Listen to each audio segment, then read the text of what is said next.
Hey everybody, it is Tech Talk. I know you guys have been waiting for a new supply of this good stuff to hit the streets so you guys could reload, but we're back after a little bit of a hiatus. What have you been doing since the last Tech Talk? I mean, no one's heard of you at all on any platform. Dude, I started doing these crazy things called porch streams. And they've turned into living room streams because it was too unbearably hot last week. Right. But otherwise, man, just, trying to provide some value, helping out the community a little bit, trying to get Pulschain going. Can't wait for Pulschain. Can't wait for Pulschain, man. Now, I'm excited for Feeder to hop on here because I wanted to ask him about a commit in the GitLab. Have you seen the commit in the GitLab about that transaction that's being held up when it tries to, or actually not being held up, just won't be, it goes through the bridge and not validated. So I'm kind of curious to see what he says on that. Yeah, he would definitely be all over that. I haven't caught up on that. All I've done is wait for the bottom of the market, man. I'm waiting for the next leg down, which I'm pretty sure is going to happen this month or next month. Yeah. These guys look like they work in the CIA. Hey, shout out to Red Squirrel, who won't come on stream even though we invite him. Shout out to Godfather J6, whoever he is. Have you heard of him? He's my man, dude. He's everywhere. He's my man. We got Dave from the UK, Mango Junkie, Oi Oi, Red Squirrel with a differently spelled Oi Oi. We got Terrafin in here. We got Vibra Finance. I sent him a link as well if he's anywhere near a good recording device. Yeah, Terrafin and Godfather lighting up the whole room. And of course, the Mango Junkie's got an interesting new profile pic. And Hector the Protector. Hey, I haven't seen you in a bit. How you doing? Mudhog, he's an old faithful guy. He's always, what's up, man? He's everywhere. He's an admin for a lot of these places, and he's a good dude. I got to talk to him in Twitter Spaces. Far Out Alien says, "How much is the CIA paying y'all to do this disinformation?" They're paying us in Pulse, and it's not live yet. So, what are you gonna do? Crypto Harpy, what's up? What's up? And then Plexkin was having a great day until they saw Rags was on. Dude, we had a good time, man. We got to hang out. You ruined at least one person's morning, which that's got to make you feel good. That's a win. That's a dub. Got that dub, man. And hexographer. There you go. The way you say it. Yeah, he's all over in a lot of the Telegram spaces. When I grow up, I want to be a cartographer. You want to be a cartographer with me? Cartographer? Isn't that someone who makes maps? Well, a cartographer is. I don't know what a cartographer is. And we got Bobby Hexelrod. What's up, Bobby? Bobby. What's up, dude? All right. We got Johnny Chaos in the green room. Give me a thumbs up if you're ready to go live. If you've hidden all the crazy people in your studio running around. Johnny. From last night's party. How are you doing, Johnny? How's it going, guys? Good, Dude, man. It's going so good. I'm so happy to be back on Tech Talk. We went on vacation and filmed the mediumest of stakes, our little travel vlog, had a lot of fun. And then ever since we got home, we've been like running. What's that? The mediumest of stakes? Yeah. Well, we don't have the highest of stakes. That requires, a budget and a lot of money. So we just went with the mediumest of stakes. So if you haven't seen that, go to the YouTube channel. There's about 14 videos. Some of them have Rags in them from when we went out and visited him. It's a lot of fun. All right, cool. So now, Brandon, I'm going to throw it back to you. Give us a little elevator pitch for anyone who hasn't heard about the little Texan token that you guys put together for the party in Texas. Yeah, it's extremely simple. We are looking to partner with existing non-cryptocurrency communities that have high memberships, and we want to basically brand them and give them an opportunity to tokenize their community. In this case, the folks that we chose were the T&M, which is these guys are the number 2 political party in Texas behind the Republicans and Democrats. They have about 435,000 members, I believe, at last check. And obviously most of those people are going to be no coiners. So very simply, we're going to run a donation period. 100% of the money that is donated will go directly to their nonprofit. It is not tax deductible. It's not that type of nonprofit, but 100% of their money goes to that. It can be internal members can donate. It can be outside donations. And then based on very similar, I guess, to the Sins Foundation, minus the tax, tax deductibility part, you will receive or for every dollar that you donate, you'll receive 10,000 points, and there will be a bonding curve. These will be no value, and that's essentially what it looks like. We are trying to bring a lot of adoption to Pulschain. We're trying to tap into the holy grail of crypto and trying to onboard a lot of people. Now, the cool thing is this is already locked in. We've done streams with the executive director. We've done streams with the president. This is not something that we're wishing to do. This is something that will happen. So at this point, we just try to figure out if these people actually play ball. Will we onboard 435,000 people? I don't think so. But if we can only onboard 10 or 20% of that, I would consider that a really big win for Pulschain.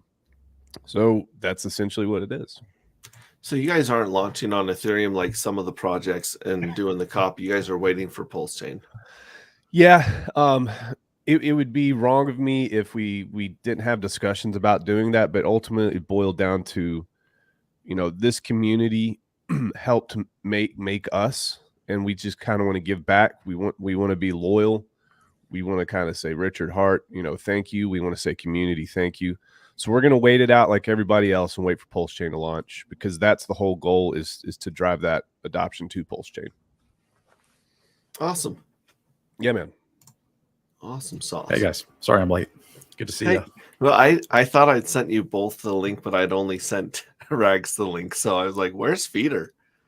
Hey man, no worries. No, good to see you guys. What's happening? What's up, buddy? It's been great seeing you with Maddie, and you've been busy as well, giving a lot of really good game theory and stuff. And we actually had a question was it in the green room, or was it maybe we went live? Oh, I have Feeder. I saw that there's like a trouble ticket in GitLab, and it's talking about a transaction that Stuck on the bridge. Yeah, Yep. I think it's 236. So I heard that people were talking about it, and I took a look at it. Maybe that might be the culprit for why we're being hung up right now. I don't know. That I'm not sure. I'm not sure if that is the culprit, but that is a strange issue. I mean, somebody literally tried to use the bridge between the testnet on Pulschain and the testnet on Ethereum, and the freaking transaction literally disappeared. Yeah. Right. Like it's gone. That shit is literally gone. Right. And there's no explanation. They haven't figured it out yet. It's crazy. Yeah. But I think the root cause of the major delay is there's a vulnerability. And I think Johnny Chaos was actually the inspiration for finding this. What happened? What is it? Johnny, you want to tell the story what you did? Validators. You don't have to have a validator to set it up. You don't actually have to plug up hardware. All you had to do was go in there. And what happens is you've got everybody going in there and just saying, hey, I'm a validator. And then it comes your turn and there's no servers hooked up. Oh, wow. So this is what happens, right? When you make things too public, you got everybody, oh, I want to be a validator too. Yeah. They have no idea what to do to be a validator. I just wanted to see if it would work. So I just wanted to see if I could go in there and set up an account. So I did. Just, why not? I had the coins to do it. So let's do that. And what happens is no. And now here's the other thing. Not everybody knows that you actually have to have equipment plugged up. Why? Because they're used to yield farming. So you will have a whole bunch of people come in and don't even realize what they're signing on for, thinking they're doing things correct. And if you have a door that's wide open for anybody who doesn't know a damn thing just to walk in and do that, that's what happens. It's going to take forever to get off the ground because everybody and their brother runs to the next thing to dump their coins in to try to think they're going to do something. That's just how it is. So there's no description. It doesn't say you have to have your equipment plugged up. You got to make the shit idiot proof, you know? Yeah. It doesn't say it on the main site. It only says it on the GitLab. Right. So that's they read nobody reads. They read headlines. People read headlines for God. Oh, I can be a validator? I'll be a validator. They don't read anything beyond that. So if you don't say, caution, this does not work unless you have a server set up. If you do not have a server, do not continue. And you're still going to have people continue because they're going to want to see if they can get in there. Somehow, some bug, some way to get in there. They're going to see if they can get in there. That's what happens. Now, Johnny, you found this because you were trying to set it up, or what? How did you find that? No, I was just going through the steps. Got it. Yeah. Because it was there. Good for you, man. Good for you. Yeah. And it was a deposit on the test net. It's a 500,000 pulse. Yeah. Non-refundable. Like you're giving up a 500,000 pulse, and that's how you register a validator server. But like Johnny said, he didn't have a server running in the background. He wanted to see what happened. And a bunch of other people did that too. And literally there was no server. All the blocks were getting skipped. Yeah, like 70 people. Yeah. And then we're only getting blocks like Ethereum once every 15 seconds. So that extends the 24-hour. It's actually so many. We need 24,000 blocks or something until the next era in Pulschain. So that made it last for 4 days instead of just 24 hours. So it went slow, and then it even extended it. So I think that's the problem. You could crash the Pulschain this way. Wow. And so people, this is the thing, right? So they don't know what they don't know. And people that are intelligent, like Dave here, assumes people know what he knows. Right. And that's not true. Okay. That's totally not true. We cannot make an assumption that just because we know something, that everybody else knows it too. It has to be idiot proof. You have to tell, look, if you do not have a server, I'm telling you guys right now, you're listening. If you do not have a server or know what a server is or how to set a server up, you cannot be a validator. Don't try. Don't think about trying. Don't get the little thought right out of your head. You want to delegate? That's fine. But don't even think you're going to begin without the actual equipment to do the process. Okay? And if you don't know how to run and maintain it, I wouldn't start doing it. And you are better off just buying Pulse than trying to run a validator. The reason for multiple validators is to decentralize the network, and it's a job. A job. If it goes down, you lose money. Okay? People need to get this very clear. Yeah. Shout out to Ryan Hungate, $50 sandwiches for the crew. So thanks, Ryan. Outstanding. Appreciate you, brother. I'll get those sandwiches in the mail as soon as possible to you guys. But hold on, that's not, they're going to ruin before they get to us. That's not my problem. Oh, well, you could freeze dry them. Ryan said sandwiches. You're getting sandwiches. Okay. I really liked one of your tweets this week, Johnny, that caught me that I really thought about, where it was something to the effect of, if Hex had the ability to turn off my interest, my yield, I wouldn't have bought it in the first place, because everyone was, throwing stones and coming at Hex saying you're next, with Celsius and all these other things. But it's not the same design. Not at all. It's not the same design. That's what's really ironic about this is, for years they've been saying Hex is BitConnect 2.0. Okay, for years they've been saying that. And what do they sell people? BitConnect 2.0. Yep. Constantly. I'm calling it as it is. Celsius, BlockFi, Voyager, lending platforms are BitConnect 2.0. You sold them. What did they have? Referral links. What did you sell people? Referral links. And you know what? The same thing happened with BitConnect when the BitConnect guys couldn't get their money because they could no longer collect their referral money because it was locked down too. Why? Because it was on a centralized platform. What is Hex? Code. You and the code. There's no platform. It's you and the code. Where's the platform? It's got 5 different front ends that are readily accessible. You can run it directly on etherscan.io. It is not a platform. They were calling Hex the platform while selling you platforms and getting referral codes just like BitConnect. Seriously. So Johnny, last night I was playing Rocket League with somebody from our community. Are you familiar with Rocket League? I don't know what that is. Okay, it's for lack of a better word, it's race cars with rockets strapped on their back, and you play soccer. Okay, yeah, it's soccer with cars. Okay, soccer with cars. And dude, we talked about you, man. You are like the reluctant hero of this community. I just want to tell you that, bro. How did that happen? It's because you break stuff down simple, man. I watch you constantly, and that's your gift, man. So yeah, talking sense. Yeah, you know, common sense to folks that they can wrap their minds around. You know, like yeah, it means I talk to a lot of stupid people and have to break a lot of shit down. That's what it in my experience. You got experience. That's what you're saying. So here's the thing that I think that we really need to push so people understand it is the fact that the big numbers just fry people's brains. They see those advertisements with the big numbers. I get it. That draws the lotto mentality individuals in, okay? Woo, high number, woo, I get it. I get that marketing, and that marketing does work to the lotto mentality people. But the people that are thinkers, that shuts their brain off. It shuts their brain down. They can't comprehend those numbers. And then you have to, what we don't explain to them is, it's not 38% more dollars. It's 38% more hex. Hex is generated from the code, just like a video game.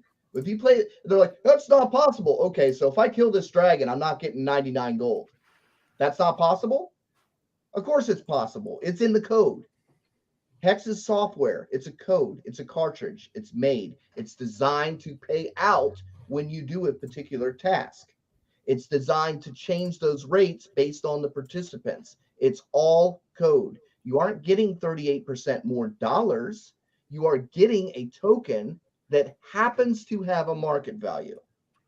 It happens to have a market value in the real world because people that purchase this token can then play the game also. And once you understand that it's code, it's a game, it can give you what it says it is. The only difference in our game and everybody else's game is we removed the dragons. We removed the monsters. We replaced the monsters with a time clock. That's it. And people don't understand that because they need that struggle. They need some excuse for their suffering. They've got to have some excuse for their suffering. Otherwise, all of their suffering that they've ever endured is absolutely in vain. And that just can't be right. And their cognitive dissonance just flares up and they just can't take it anymore. Well, it can't be their fault, right? No, it's got to be someone else's fault. It can't be right. There's no way. There's, and I do this to myself. I'm like, yeah, gee, why did I learn to sculpt, mold, cast, do plumbing, electrical, build, weld? Why did I learn all of these skills? Because they're absolutely useless to make money as a comparison to what Hex just does on its own for sitting on my ass. Just waiting every 24 hours. It's like when you look at it and you reach a certain level, you're like, you doubt yourself. You doubt yourself. Why'd you go to college? Why'd you spend all this time in college when That's you come so out? True. And people are like, So I got a degree. Yeah, well, you didn't learn jack shit. Congratulations. You got a piece of paper that said, I paid a fee to go learn some useless bullshit that I'm never going to use in the real world just so I have the ability to bid on a job. That's what you got. Congratulations. You have the ability to pay. And people like that. They like to have the ability to pay. That makes them feel good about themselves. I'm wasting money on shit so I can make more money. That makes me feel like my waste is valuable. And that's how they're programmed. Well, and that passive income really kind of it shifts your paradigm. Like you said, you've worked your whole life under this idea of, well, if I just work harder than the next guy, or I deliver better service than the next guy, or I'm more qualified than whoever I'm competing with at work, that's how you make it. And then you find something like Hex. And then you find out it's a lie, and then you got to make excuses to yourself. Passive income was the lie that they sold everybody until now. It exists now. Yeah. Even with properties, rental properties and things, you have to put yourself in millions of dollars worth of debt to get the cash flow to be able to live. And that takes a long time too. You don't have to do that with Hex. This is true passive income. This is true for the first time ever. You in the code, no middlemen. Nobody can tell you whether or not you can play the game. If your computer breaks down, you take that little cartridge and you put it in a new system and you keep on playing. It's complete. They don't understand the concept of complete. Also, that's another problem, right? Because everything's got to have an update. Everything's got to have an upgrade. Cartridges didn't used to plug up to the internet. Cartridges didn't need updates. You know why? Because when they designed the cartridges, they designed it to do everything it needed to do and then just sold the cartridge. People don't understand the concept of buying something now that just does what they needed to do, and they want you to promise them some kind of upgrade or some kind of update or some kind of something because they don't understand the concept. Look, chessboard hasn't changed, has it? It's got all the pieces to do everything it needs to do right there. You just go play it. It's crazy. Yeah, and Hex cannot be updated. And even if there was a bug, we can't even go back. It's like, but it can't produce coins. Or look, you can argue over whether or not a certain amount of inflation is healthy for an economy, but you can't argue on whether or not the code has the ability to produce infinite coins to whatever level you want to set the code at, which it is set. It is a set rate. But I mean, it could have been any number. It could have been 100% yield. It could have been 1,000% yield every year. It could have been anything, because all it is doing is what it's programmed to do.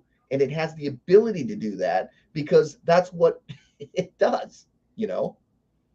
Yeah. Now, David, Far Out Aliens has a question. Is he able to run a validator from a PlayStation 2? No, sadly not.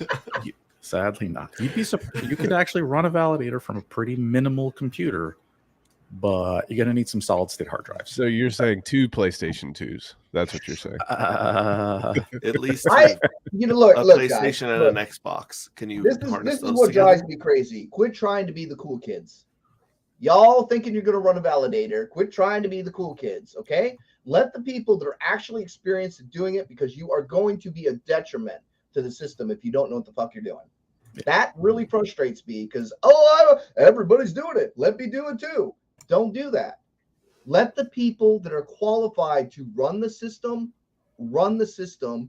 delegate to them, and then you know that at least the system's going to be ran. Why are you going to sign up for a job you aren't going to get paid for anyway? You must really, really love the system. Because you know what? If you aren't getting paid like you think you're going to, because you think this is going to make you some money, you're going to quit anyway. And then your validator is going to go down. Then you're going to be out money that you could have been using to buy coins. Bingo. This is a total waste of time for people thinking they're going to be validators. There is only going to be 33. Okay. And a majority of those, we know they're centralized, and that's the big argument, okay? And we do need some independent ones that are going to run, but you are committing to a job. I don't want a job. You want another job? I don't want another job. I got plenty of stuff to keep me busy. I don't have to worry about my computers breaking down, you know? So I get frustrated because everybody wants to do what the cool kids are doing, you know? Yes, David's a cool kid. He knows what he's doing, though, you know? And then he's over here. I'm doing this because this already is. I already do this for my job. He already does it. Right. So it's like a plumber doing more plumbing. It's like, well, I do this anyway. I might as well do this too. It's not going to kill me to do a little extra, you know. But yeah, I've spent money on batteries, servers, hard drives. Got to pay for the internet. Like you're literally bleeding out every month. I've been running this testnet one for 12 months for free. You know, it's a testnet. So even the mainnet, like you're not making money. You just all you gotta do is vote for a validator. That's it.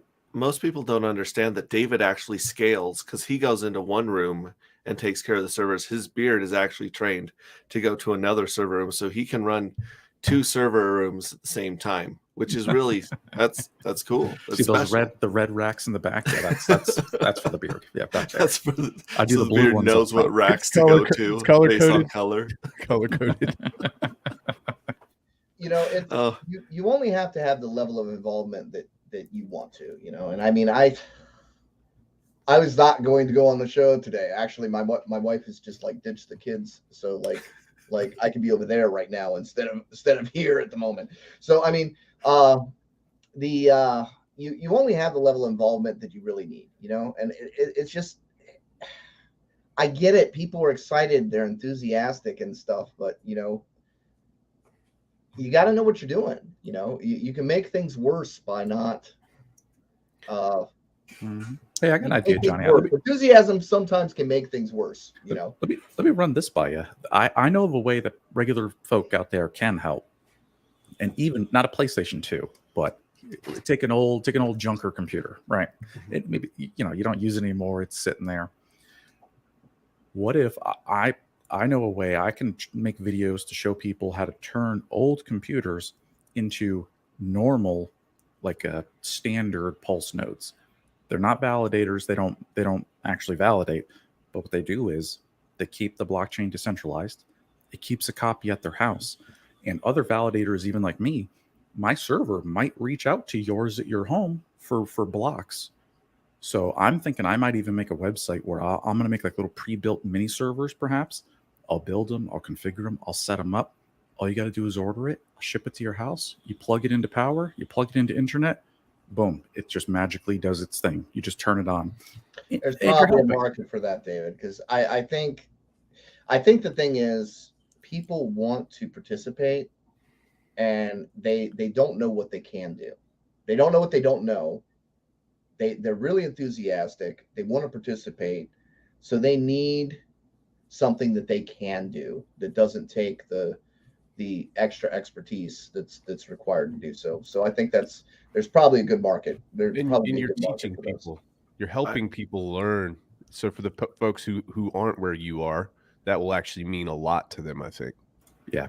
Yeah, because I would do that too. I like here's a pre-built one you could buy, right? Maybe it's $2,000 worth of parts. It's like an actual HP server. I put it all together, and even on the site, I'll just show you how to do it for free. This is all open source software.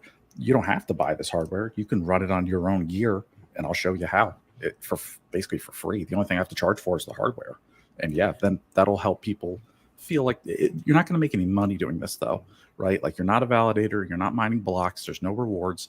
You're just helping the community. I remember back in 2014 when I found Bitcoin, and they told us it was our duty to run a node to keep the. And so I remember I was sinking my laptop for like 3 or 4 days up in the oil field so that I could do my part and I could run a node for Bitcoin to try and help get that off the ground. So yeah, and I didn't know what I was doing at all. I could have been clicking on some horrible virus, to be honest. But this is the same idea though. Yeah. The more people who run nodes, the more decentralized the chain is. And that's good. If Alphabet boys start kicking in validators' doors, it is good to have backups and other people ready, waiting behind the scenes. Well, we've got people that have had taken plenty of profits that have bought plenty of different things that are hex related. So a server would not be out of or a node, not a server. Let me reframe here. A node would not be you have to give it some fancy packaging, David. That's what you would have stickers, to do. You have to give it some fancy packaging. I was going to sign them. Thousands of dollars on jewelry, on just clothing. Everywhere you go. I mean, people are fanatical. They want to show that they're proud and be part of something bigger than themselves. And I mean, you don't see that at Bitcoin conventions anymore. You don't see them sporting Bitcoin logos. A couple people might be wearing a Bitcoin shirt, but when you go to a Hex convention, what do you see? All bright colors, people from their head to their feet, Hex ties, Hex hats, Hex hoodies. Hex Everywhere we everything. go, we look like They a are flash so mob proud. about to like a start flash mob, dancing. man. It's insane. You can spot a Hexican in the middle of New York on 12 in the afternoon. You know, I mean, it's pretty it's pretty incredible, but that just shows Bitcoin never had this. No, Bitcoin never had this on this sort of level. Never. And we're only, going on 3 years old here. And I don't understand how people cannot see the phenomenon that is happening here. How people are, no wonder I guess some people do see it because they say we're cold, right? Because they're not understanding the level of enthusiasm that people have, right? But on the same note, they're not recognizing the potential of having a product that people are just that enthusiastic about. Yeah. What's up, Crypto Sloth? Welcome to the party. What's up, everybody? How's it going? Can you hear me all right? Yeah, man. Yeah. Awesome. Glad to be here. Thanks for the invite. Always a pleasure to be on Hex-Ray Vision. Hey, you're just in time for the next question. First, I got to give a shout out to Nardo for the win and my brother Casey. Good to see you guys in the chat. We got a question here. What's your guys' estimate on launch date nowadays? Super curious about y'all's opinion. I'll tell you what I'm hoping for, not what I'm expecting. I'm hoping for 3 to 6 months that when the market bottoms, they finish the finishing touches on the validators and get this baby ready to roll, and we boom, drop right at the bottom of the market, launch. That's my hope. What do you think? You go first, Sloth, since you're brand new, and then we'll go around. Yeah, that sounds fine to me. To be honest, I have absolutely no idea. I couldn't give you a good guess when it's going to be ready. I guess it'll be ready when it's ready. I've kind of put Pulschain launch date pretty much out of my head for the last couple of weeks. So I haven't even really been thinking about it lately. But your prediction sounds pretty good. Yeah, David. I've gone complete full bear, and I'm going to say we have another year to go. It's going to be next summer, boys. Sorry, hate to break your hearts, but we got 12 more months to go, man. Sorry. Awesome, Johnny. Ouch. God. Ouch. Yeah. You're full bear. I don't know. I'm trying to judge David's body language there because I think he's got a little bit more insight to the things. No, I have no insight. I have zero. That was a complete guess. I know nothing. I don't even want to do estimates anymore because Richard doesn't know and nobody knows. So it's nobody knows. What do you think, Johnny? The biggest problem is how long does it take to rewrite the code and test it? That's the problem. It's taken a year to get us as far as we have. And how long does it take to rewrite that particular spot of the code for the validator rotation? And I'm not a programmer, so I can't. I know he's got a lot of devs working on it, and I mean, my hope is somewhere between, September 6th and 8th is my hope.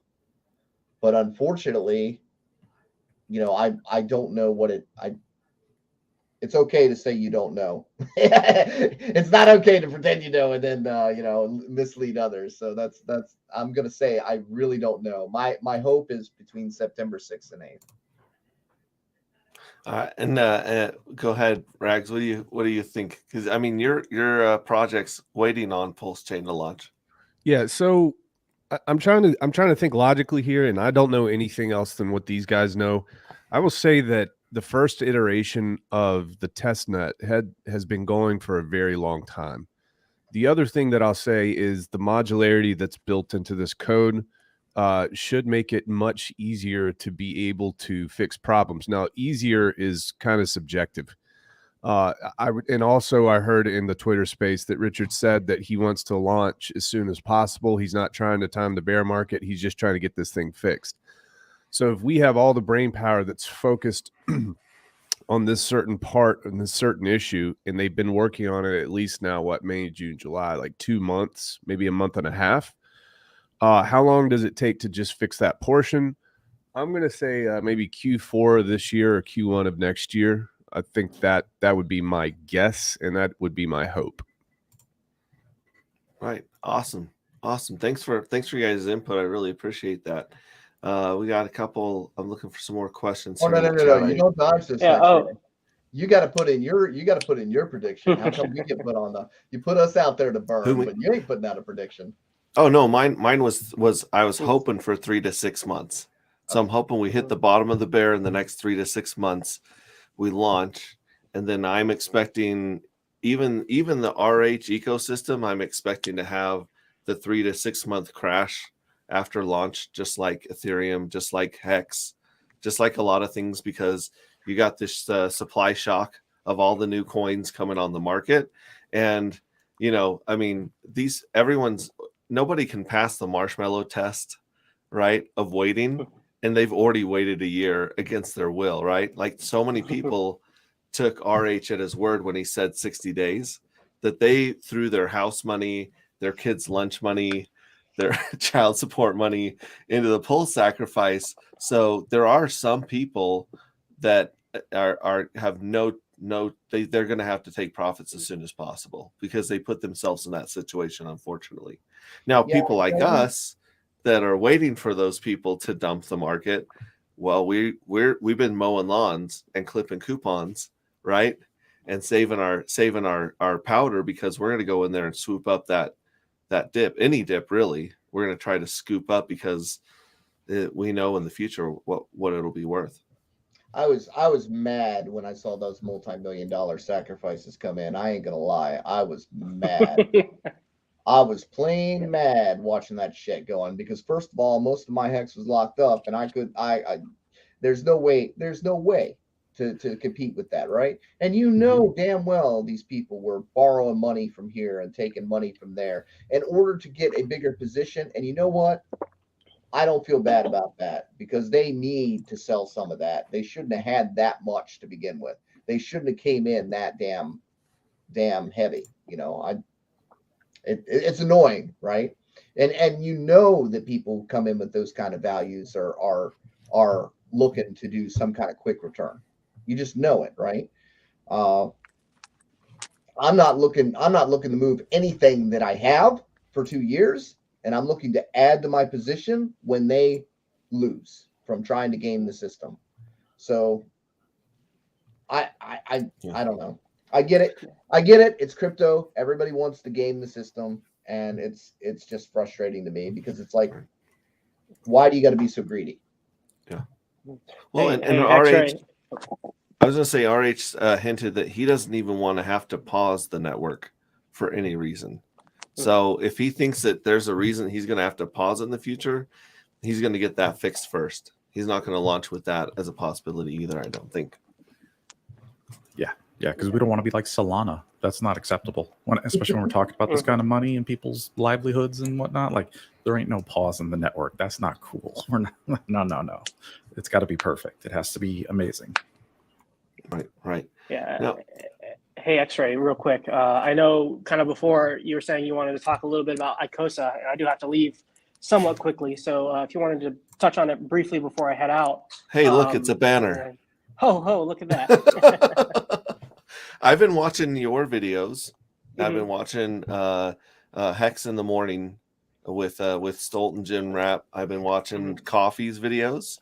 I've been watching all the videos just to wrap my head around the spider web and what's going on with Icosa and Hedron, because there's so many moving parts in that. Go ahead and see if you can explain it to me like I'm a 5-year-old for us, would you? Sure. Yeah. Oh, also, Cryptographics is starting to put out a nice little series about Hedron and Icosa as a whole. So, and I've been watching those; they've been pretty good. But most simply, Icosa is just like a DeFi staking protocol. You can stake Hedron and you can earn Icosa. You can stake Icosa and you can earn Hedron and Icosa. And then there are also a couple other mechanisms to earn Icosa as well.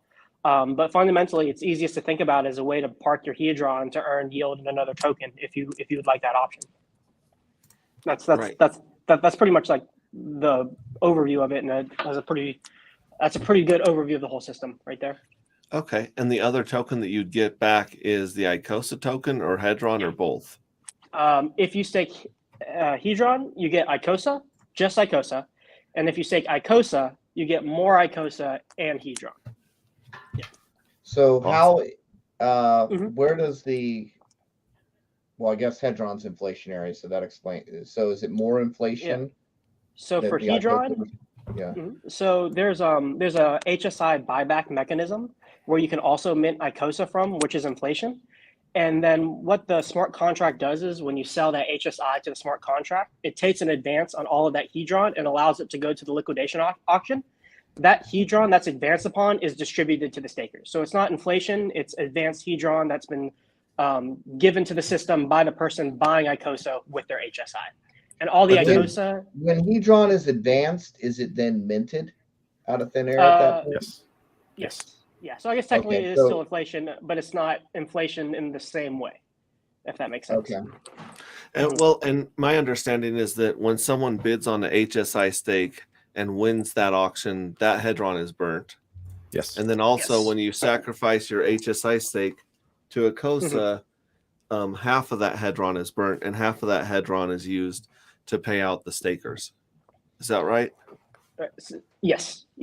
So my idea was that Icosa was kind of set up in one way to obviously let people stake, but also to try and jumpstart the burning and deflation, burning the tokens and taking some of that supply out of the market, because that supply's killed the price in this bear market, right? Yeah, that's my question, is about the supply of Icosa.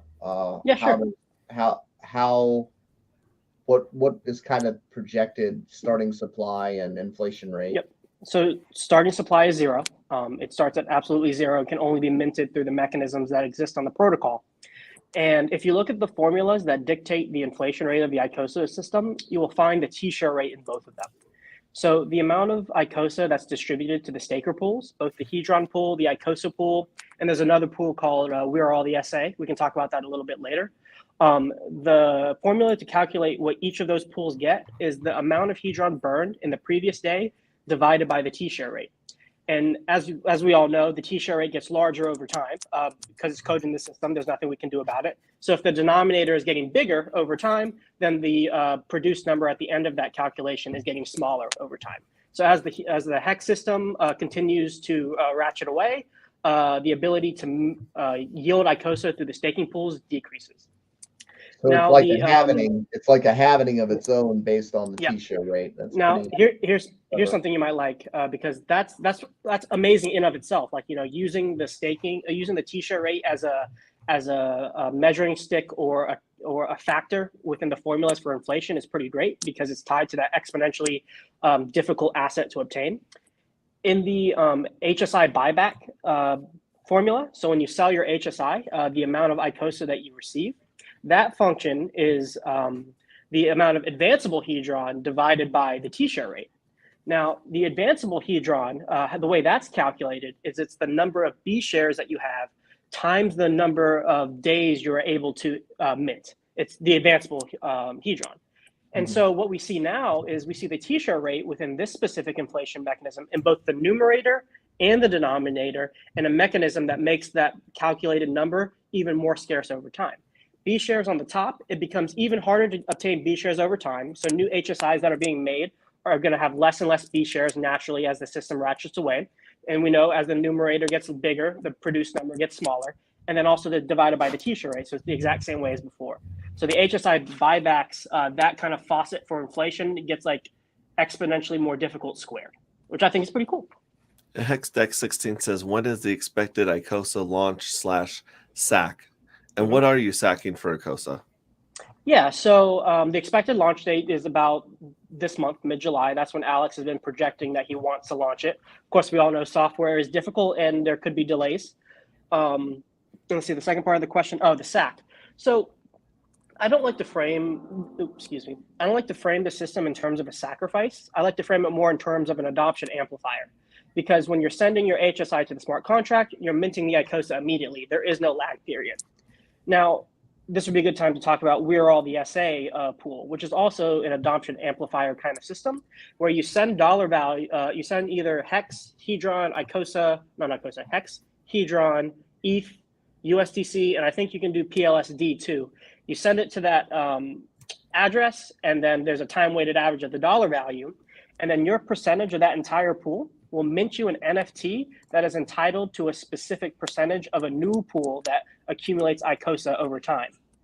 But if you ever want to cash in on that yield, you have to burn the NFT, forfeiting your yield, and that yield gets redistributed to everybody else who stays in the pool who has active NFTs. And again, just to reiterate, you're sacrificing HSI stakes for Icosa, right? You're not Correct. like sending it to a sacrifice for launch, right? Yeah, it gets sent directly to a smart contract that has no admin keys and that can only do one thing. That's take an advance on it and allow it to be liquidated. Wow. So it is burning up supply and it's locking up Hex at the same time. Yeah, there's a really cool arbitrage point that has the potential of happening with the price of Icosa from the market and the price of Icosa from the HSI buybacks. And so if you can imagine a situation where you can get more Icosa from selling an HSI versus buying it off the market, well, there's an arbitrage opportunity there where you can go buy Hex, create a 5555 stake, sell it to the smart contract, grab Icosa, and then sell it on the market. And then you repeat that until the two numbers equal out. And so when you're doing that, when you're closing that delta, two really cool things happen. One, more HSIs get put on the liquidation market, which by default means more Hedron gets burned. That's the main burning mechanism of the system. But two, a bunch of Hex is being bought off the market because now it makes sense to buy it because you're just immediately profiting, and it's getting sent out for 15 years. So that's just what the system does. It takes supply off the market and punts it out for 15 years. And so now you have if this arb point is ever hit, then Hex gets locked up, Hedron gets burned, and then here's something else that's really cool. So as the price of Hex goes up because of the Hex that's being locked away, it does that in a mechanism that pulls that arbitration point a little bit higher, and then the Icosa off the market becomes a little bit cheaper. And so if there's demand for Icosa and it wants to be pulled up to that equilibrium point, then the price will start to go up too. And if it ever surpasses it, it'll bring that Hex price up a little bit, bringing that having the price down, and then it'll continually push it up and then continually trying to meet that arbitration point, if that makes sense. Yeah, so there's an arbitration between the price and value of the Icosa Hedron ecosystem and the T-share cost for that day, right? Yep. So you're either going to be able to go back and get T-shares on sale, or they're going to be locking up more Hex to catch up to the price of Hedron. Yep, pretty much. Those are both good.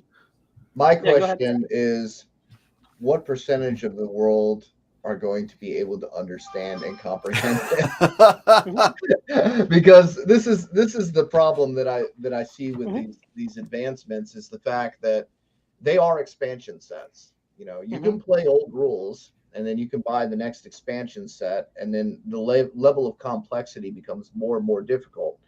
And what you generally and this is not detrimental, because obviously there are people that are going to be very engaged by this sort of thing, and there are people that buy every single expansion set that comes out.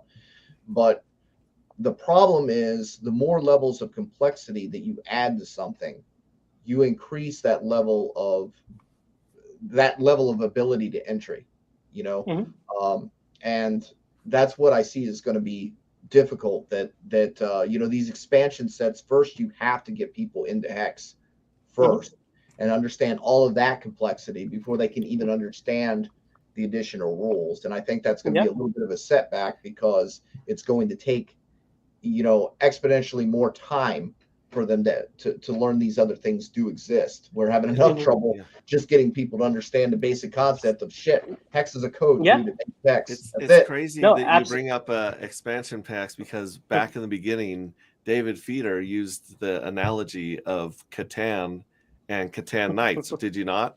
You remember that? Like, everyone was trying to wrap their head around just Hedron. He goes, this is an expansion pack. So you have Hex the game, which is like Katan, and then you got this all these other functions, and now Icosa is like 3 expansion packs around the whole outside of the board, right? Yeah. So I saw, I think, your original tweet on that, Johnny, and I liked it because it got me thinking about that a lot. And here's kind of the response that I've come up with. The value of a system is independent of the people who use it. The price is dependent on the number of people who use it, because as you adopt more, the price goes up. But the value of the system is independent of whether or not people participate or not. You know, Hex is the value doesn't change if more or less people participate in it. It's just the price that changes if more or less people participate in it, more or less. And so if we accept that premise, and then we also accept, then I think it also follows another premise from that, where there is the opportunity of a system is inversely proportional to the amount of people who are using it. And that's just a fancy way of saying the earlier you get in, the better. So if we can identify a system that has value, and the ability to understand and unlock that value is dependent on some kind of intellectual understanding of the system, and you see it's multiple levels of abstraction on top of an already very strong system, and it's going to take longer for people to get there, that's just opportunity for those who put in the work and those who put in the understanding to get there first. But some things, unfortunately, are never adopted because they're too complex for people to understand, and they don't really get the use case, or they don't really, people. We're actually in a market where people want to know, what button do I push to make the money come out? Sadly enough, what were you? What were you saying, David? Well, because I do think it is opportunity, right? Like if you're early, and let's pretend Hex has 100,000 users, then Icosa and might have like 10,000, 20,000, and those are some of the more hardcore players who've been here the longest. They know what they're doing, and it will take time for Icosa to grow as the user base of Hex grows and they learn, and it just takes time, and it is opportunity for those who are early and understand the system first. That's a win, and people have to catch up. That's later. A good point. And there's a lot of stuff that can be done on the front end to simplify these complex ideas, right? So, I mean, you consider email back in the day took a team of like 20 nerds on the East Coast, 20 nerds on the West Coast, in 4 days to send an email. And now your grandma swipes her thumb, right? So there could be a really nice wallet someday that someone shows up with that has a few simple buttons that says, how much do you want to lock? What do you want, a high interest rate? Do you want a low interest rate? When do you plan on taking it out? And all those decisions could be made for them in the future if it comes to that. We do have a question with Icosa. Can RH set up massive cell walls like he has with Hedron? So both a question and an accusation by Dixon, Pause, Cider. What do you is there any evidence to show that OA or RH is setting cell walls against Hedron? Well, for Hedron, sorry, David, if you want to go really quickly.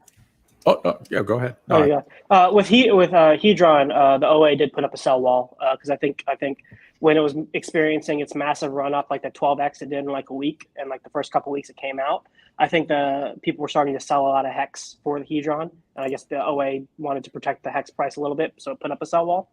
But that won't be the case for Icosa because the OA won't have any kind of supply given to it immediately. It would have to participate in the system first to obtain a supply to put the sell wall up for. We actually have an answer from Hedrology 101. That sounds pretty official. It said the cell wall that the Hex OA added to Hex Hedron pair is smaller per tick and you guys say that word, than the Hedron USDC cell walls were when Hedron did 13x in 9 days. So the cell wall isn't a problem, according to them. Cumulatively. Yeah, I think cumulatively. Cumulatively. Yeah, it sounds better.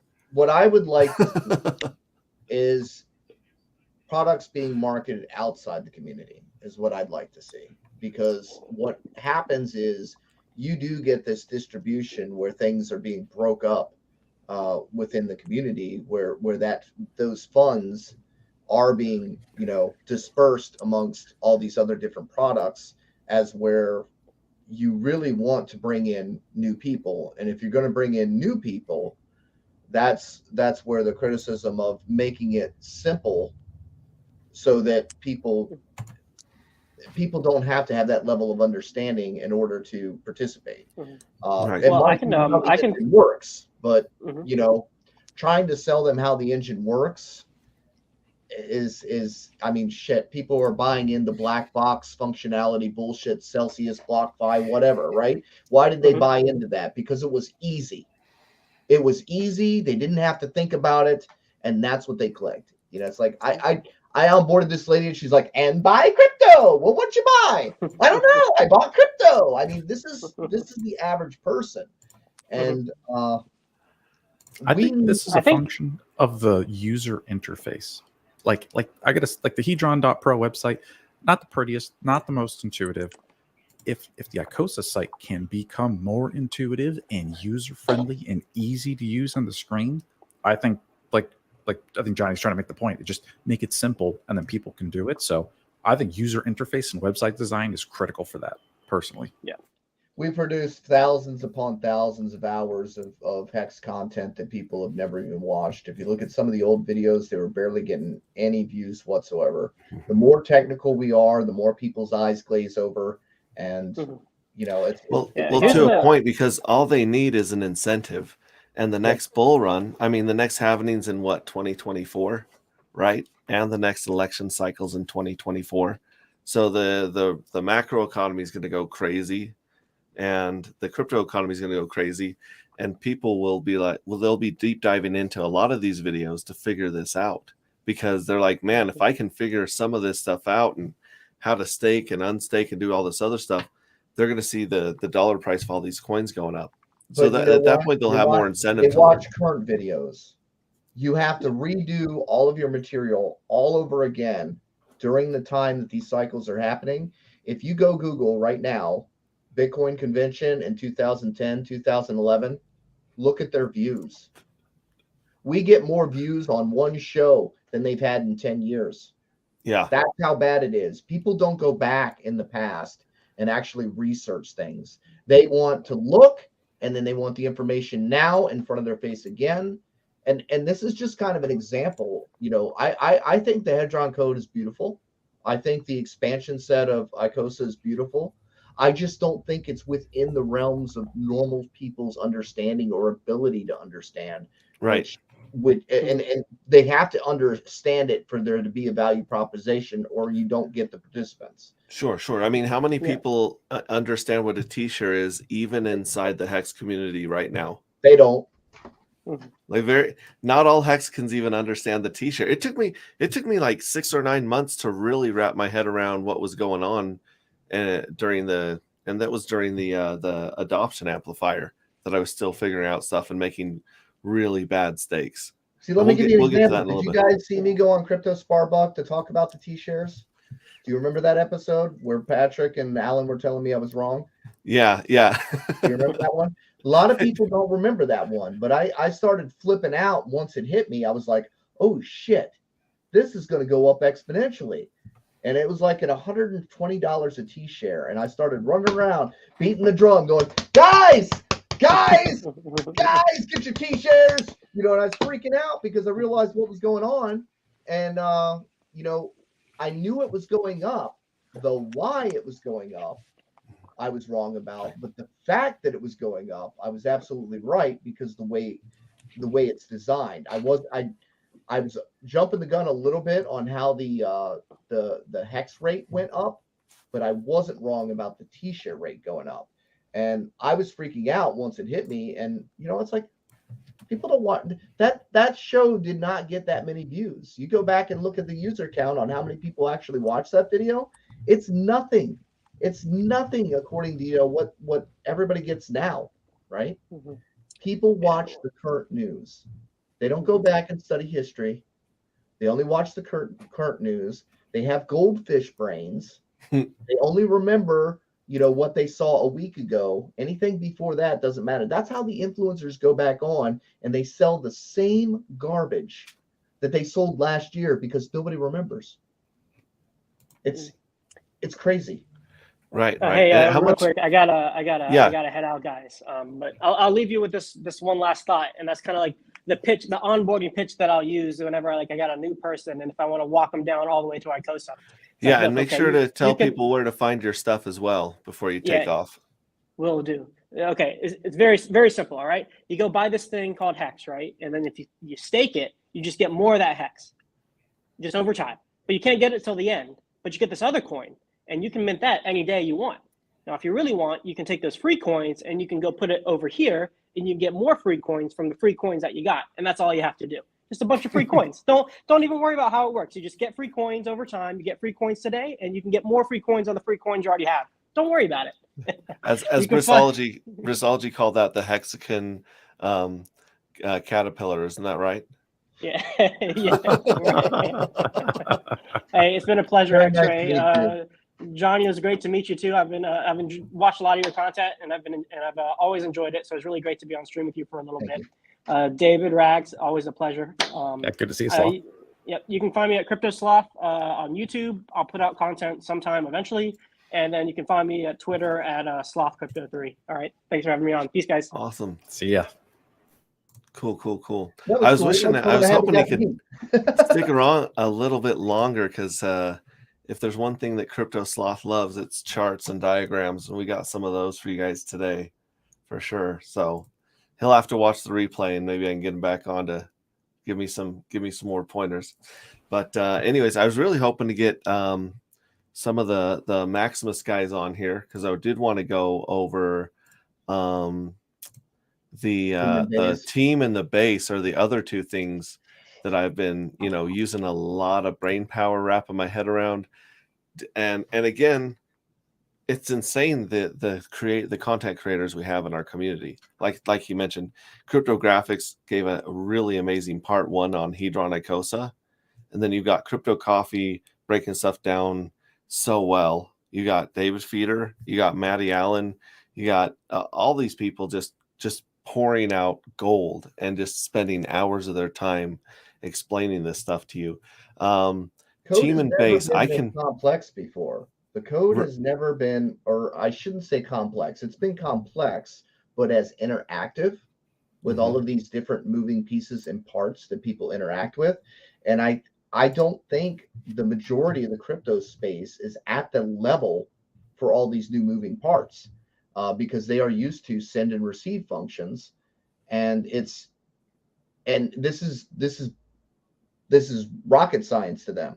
It really is, and that's why we have the strongest community that we do, because we're all of us are innovators. All of us are ones that want to get into the nuts and bolts of things and figure it out. But the problem with that is we're the minority. And we're trying to explain to people that don't have that vision, right? And it could almost be taken. It could almost be taken for religion when you're talking about things that people aren't ready to accept or understand or realize that have changed, because they're not ready to accept that the environment has changed, and it's interesting. Yeah, for sure. So now, which one? I always forget. One, team and base, one of those is an annual contract that base is the annual contract, and team is the one that I follow all of it. Very exciting. So Johnny, try to explain this to us like we're 5-year-olds. If someone already understands Maximus, which is just a super stake, right? Then can explain the team and base token if you could. Oh, give it to David. I'm talking David. All right, David, try to put it as simply as possible. The team and the base token. Okay, yeah.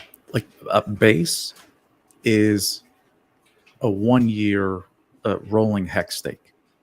So you put in hex and you get base token. and the hex you put in that joins everybody else's, and they do a 1-year stake. And then I think at the end of the 1 year, you can either redeem and you get your hex and your hedron, or I think you can even re-roll it for the next year and you can kind of let it ride. So that's base. That's like a yearly rolling stake for hex. And then team, you actually put in Maximus tokens and you get team tokens out.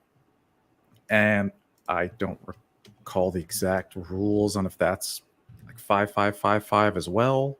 If that's like if you're locking up your maxi 15 years, I don't off the top of my head, I don't have it in front of me, so I don't know what the exact details of the team are. That's the part that I didn't know too. That's why I let you have Yeah. it. But I have a strategy. Like, here's my strategy. I minted a bunch of maxi. Worked out great. I'm just going to take half my maxi and I'm going to put it into team. And then I'm going to take not a lot of hex. I'm not too bullish on the 1 year rolling stake thing for base, but I'm going to try it. I'll throw some in there. But I'm probably going to go bigger on team than I am on base, right? But I'm doing half and half. I'm keeping half my maxi and I'm putting half in team. Just keep it simple. That's all I'm doing. And so with base, does that automatically re-roll every year whether you do it or not, or is it one start every year? I think they've got a gap where there's like a redemption period, and then if you don't redeem it, it re-rolls.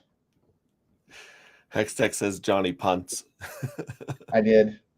Well, I the team thing I know is you exchange your Maximus to get team, and you have to lock up your basically bases just like the Maximus, only it's a rolling stake, which I don't see a lot of value in that really. But that the thing is, there are people that want 1 year stakes, and then they want to have the ability to cash out whenever, and that's where that's gonna.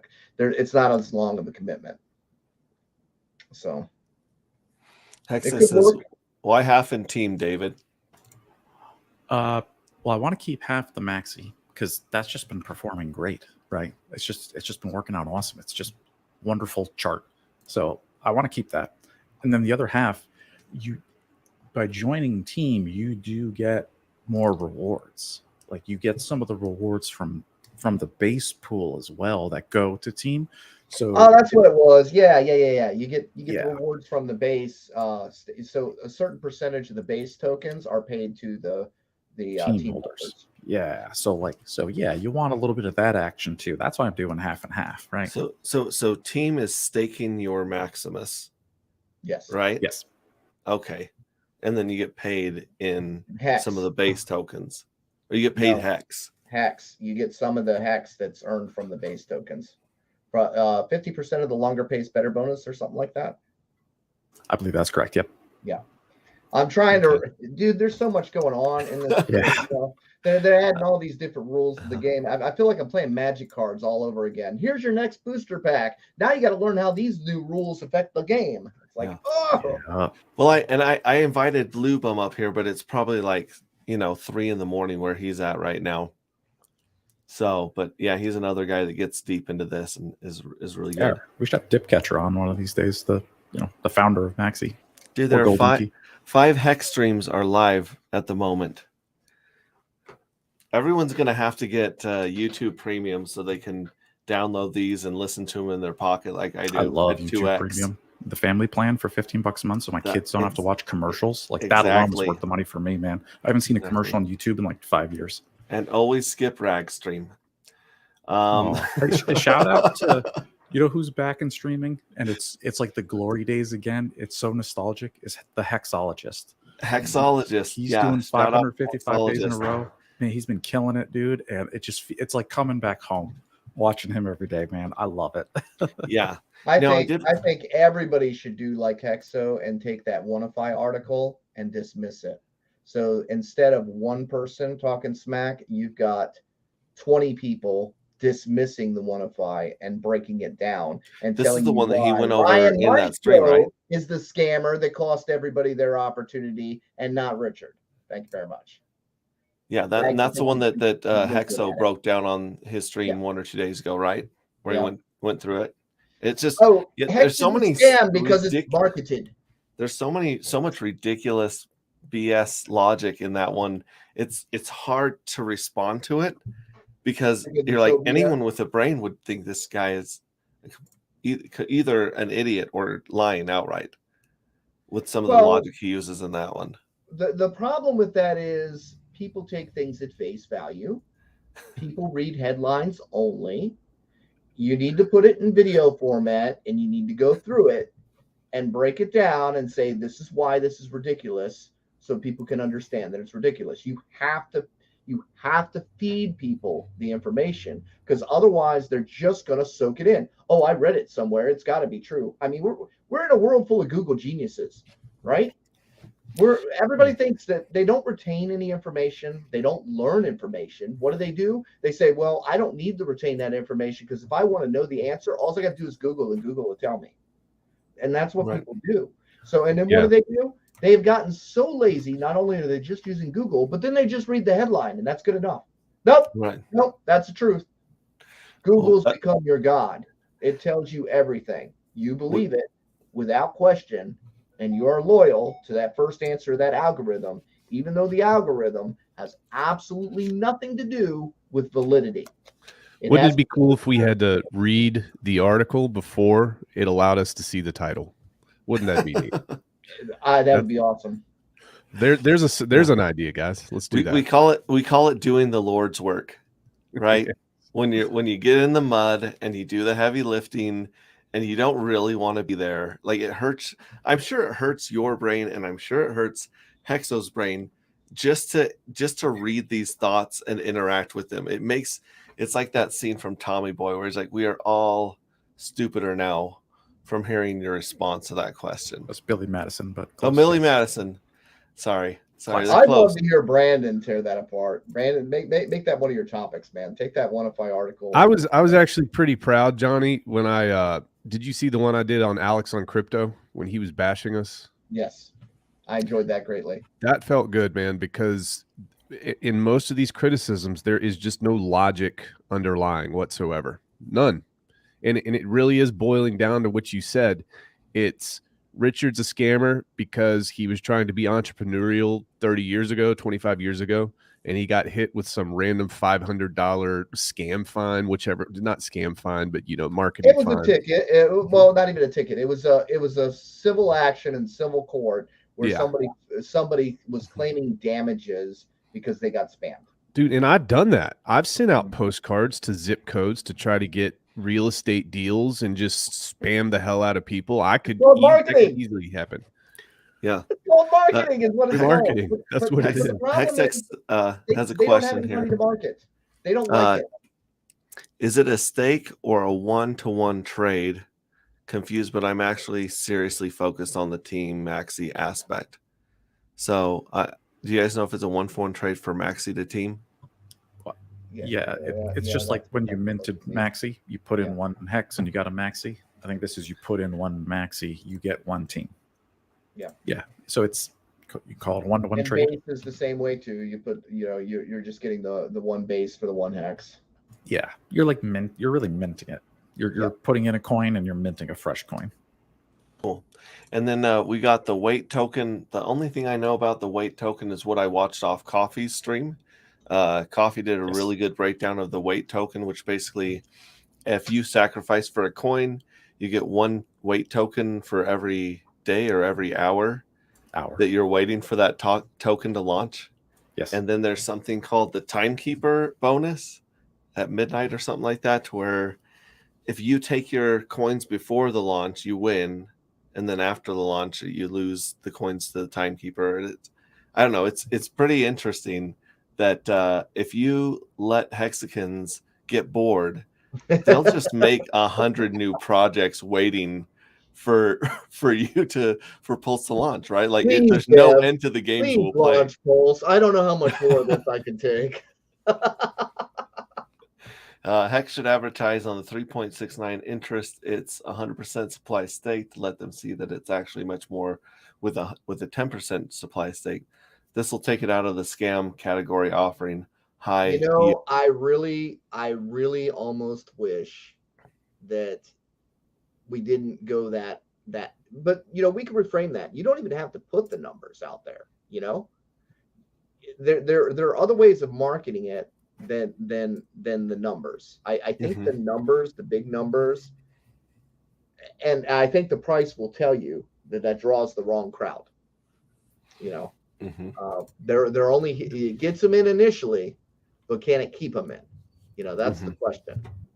Yeah. So maybe some of the principles of actually learning what it is to save again, might be important to teach people that there is value in actually saving, to adding chips to your stack instead of, just waiting for price appreciation. You can actually add chips to your stack, but I don't know. Yeah, Align the Light says you can stake the team token. So I don't know if we mentioned that or went over that, but that's the one. And he says any product offering more than 10% is labeled a scam. And really 3.69% is not accurate either. Because I think the first year of Hex was like less than 2% because of the stakes. And I think year 2 is less than 2% as well, if I'm correct. So really the inflation is not growing that much because people are staking, right? It's actually only like 1%, even though it's 3.69% because it's deferred.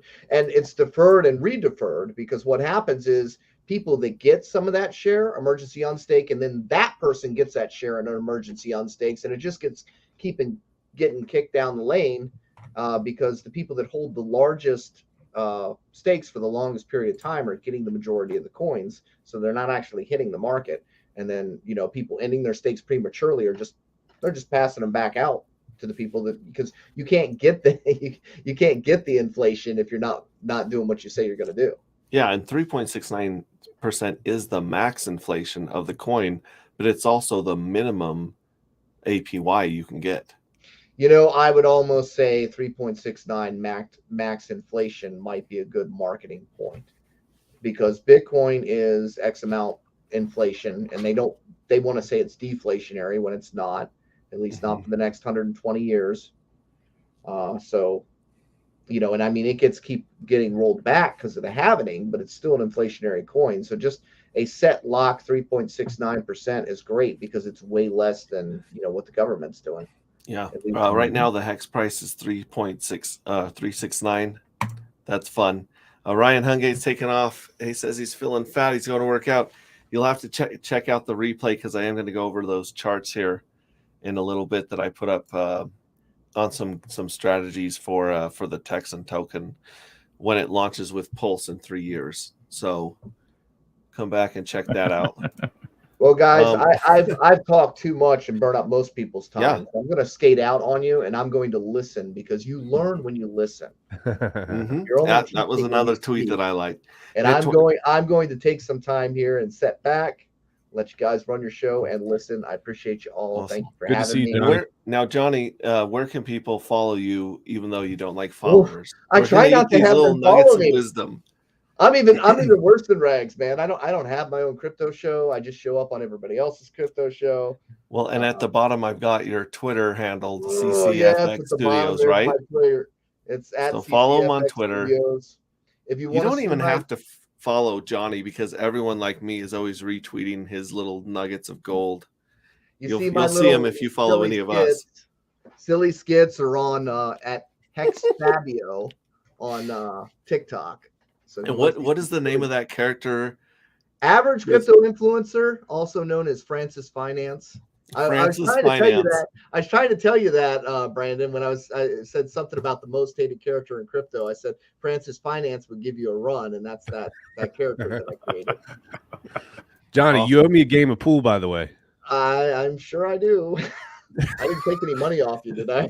No, you know what? I've been practicing, and I was completely ashamed that I think you were 20 sheets to the win. You still kicked my ass. I was. I had more bourbon in me than I think I had blood. Dude, I thought Johnny was hustling everyone because I'm like, oh, he's just pretending to be drunk. Pretty soon he's gonna be like, I'll tell you what, let's put a couple t-shirts on the next game and see if I can run the table. No, that's me playing drunk. If you had any question on whether or not I was drunk, just look back at that karaoke video that Motley because I don't remember any of those songs. None of them. We've got all right. Well, thanks again for coming, Johnny. Appreciate your time, and it's good Love to see you you, guys. man. Take care. Love you too, Johnny. We'll see you later, buddy. We got Ryan Hungate going to the gym. We've got Hex Hodl going to McDonald's. How do you like that? Jeez, my condolences. Big Macs are only $2 on the app, and any breakfast is $1. Y'all missing out. It sounds like Hex Hodl's going shopping for the week. Well, that's He's a just pretty gonna good deal. fill his fridge with McDonald's food. Dude, per calorie, that's probably really good, man. Yeah, that's like 20, value. That's yeah. value right there. That's awesome. It's like 20 calories per dollar. Red Squirrel disagrees. Oh, goodness gracious. Well, like I said, I was hoping to get, we actually got a lot of information on Icosa, Maximus team, and the weight token, mostly because David knows what he's talking about, and because I watch a lot of YouTube. So I'm not as good at regurgitating it, but I think it's good that David's here to keep us in line. And Finbear's not going anywhere. Brandon knows. All right, so let me see. I want to kind of get into a little bit more of the Texan token. Yeah.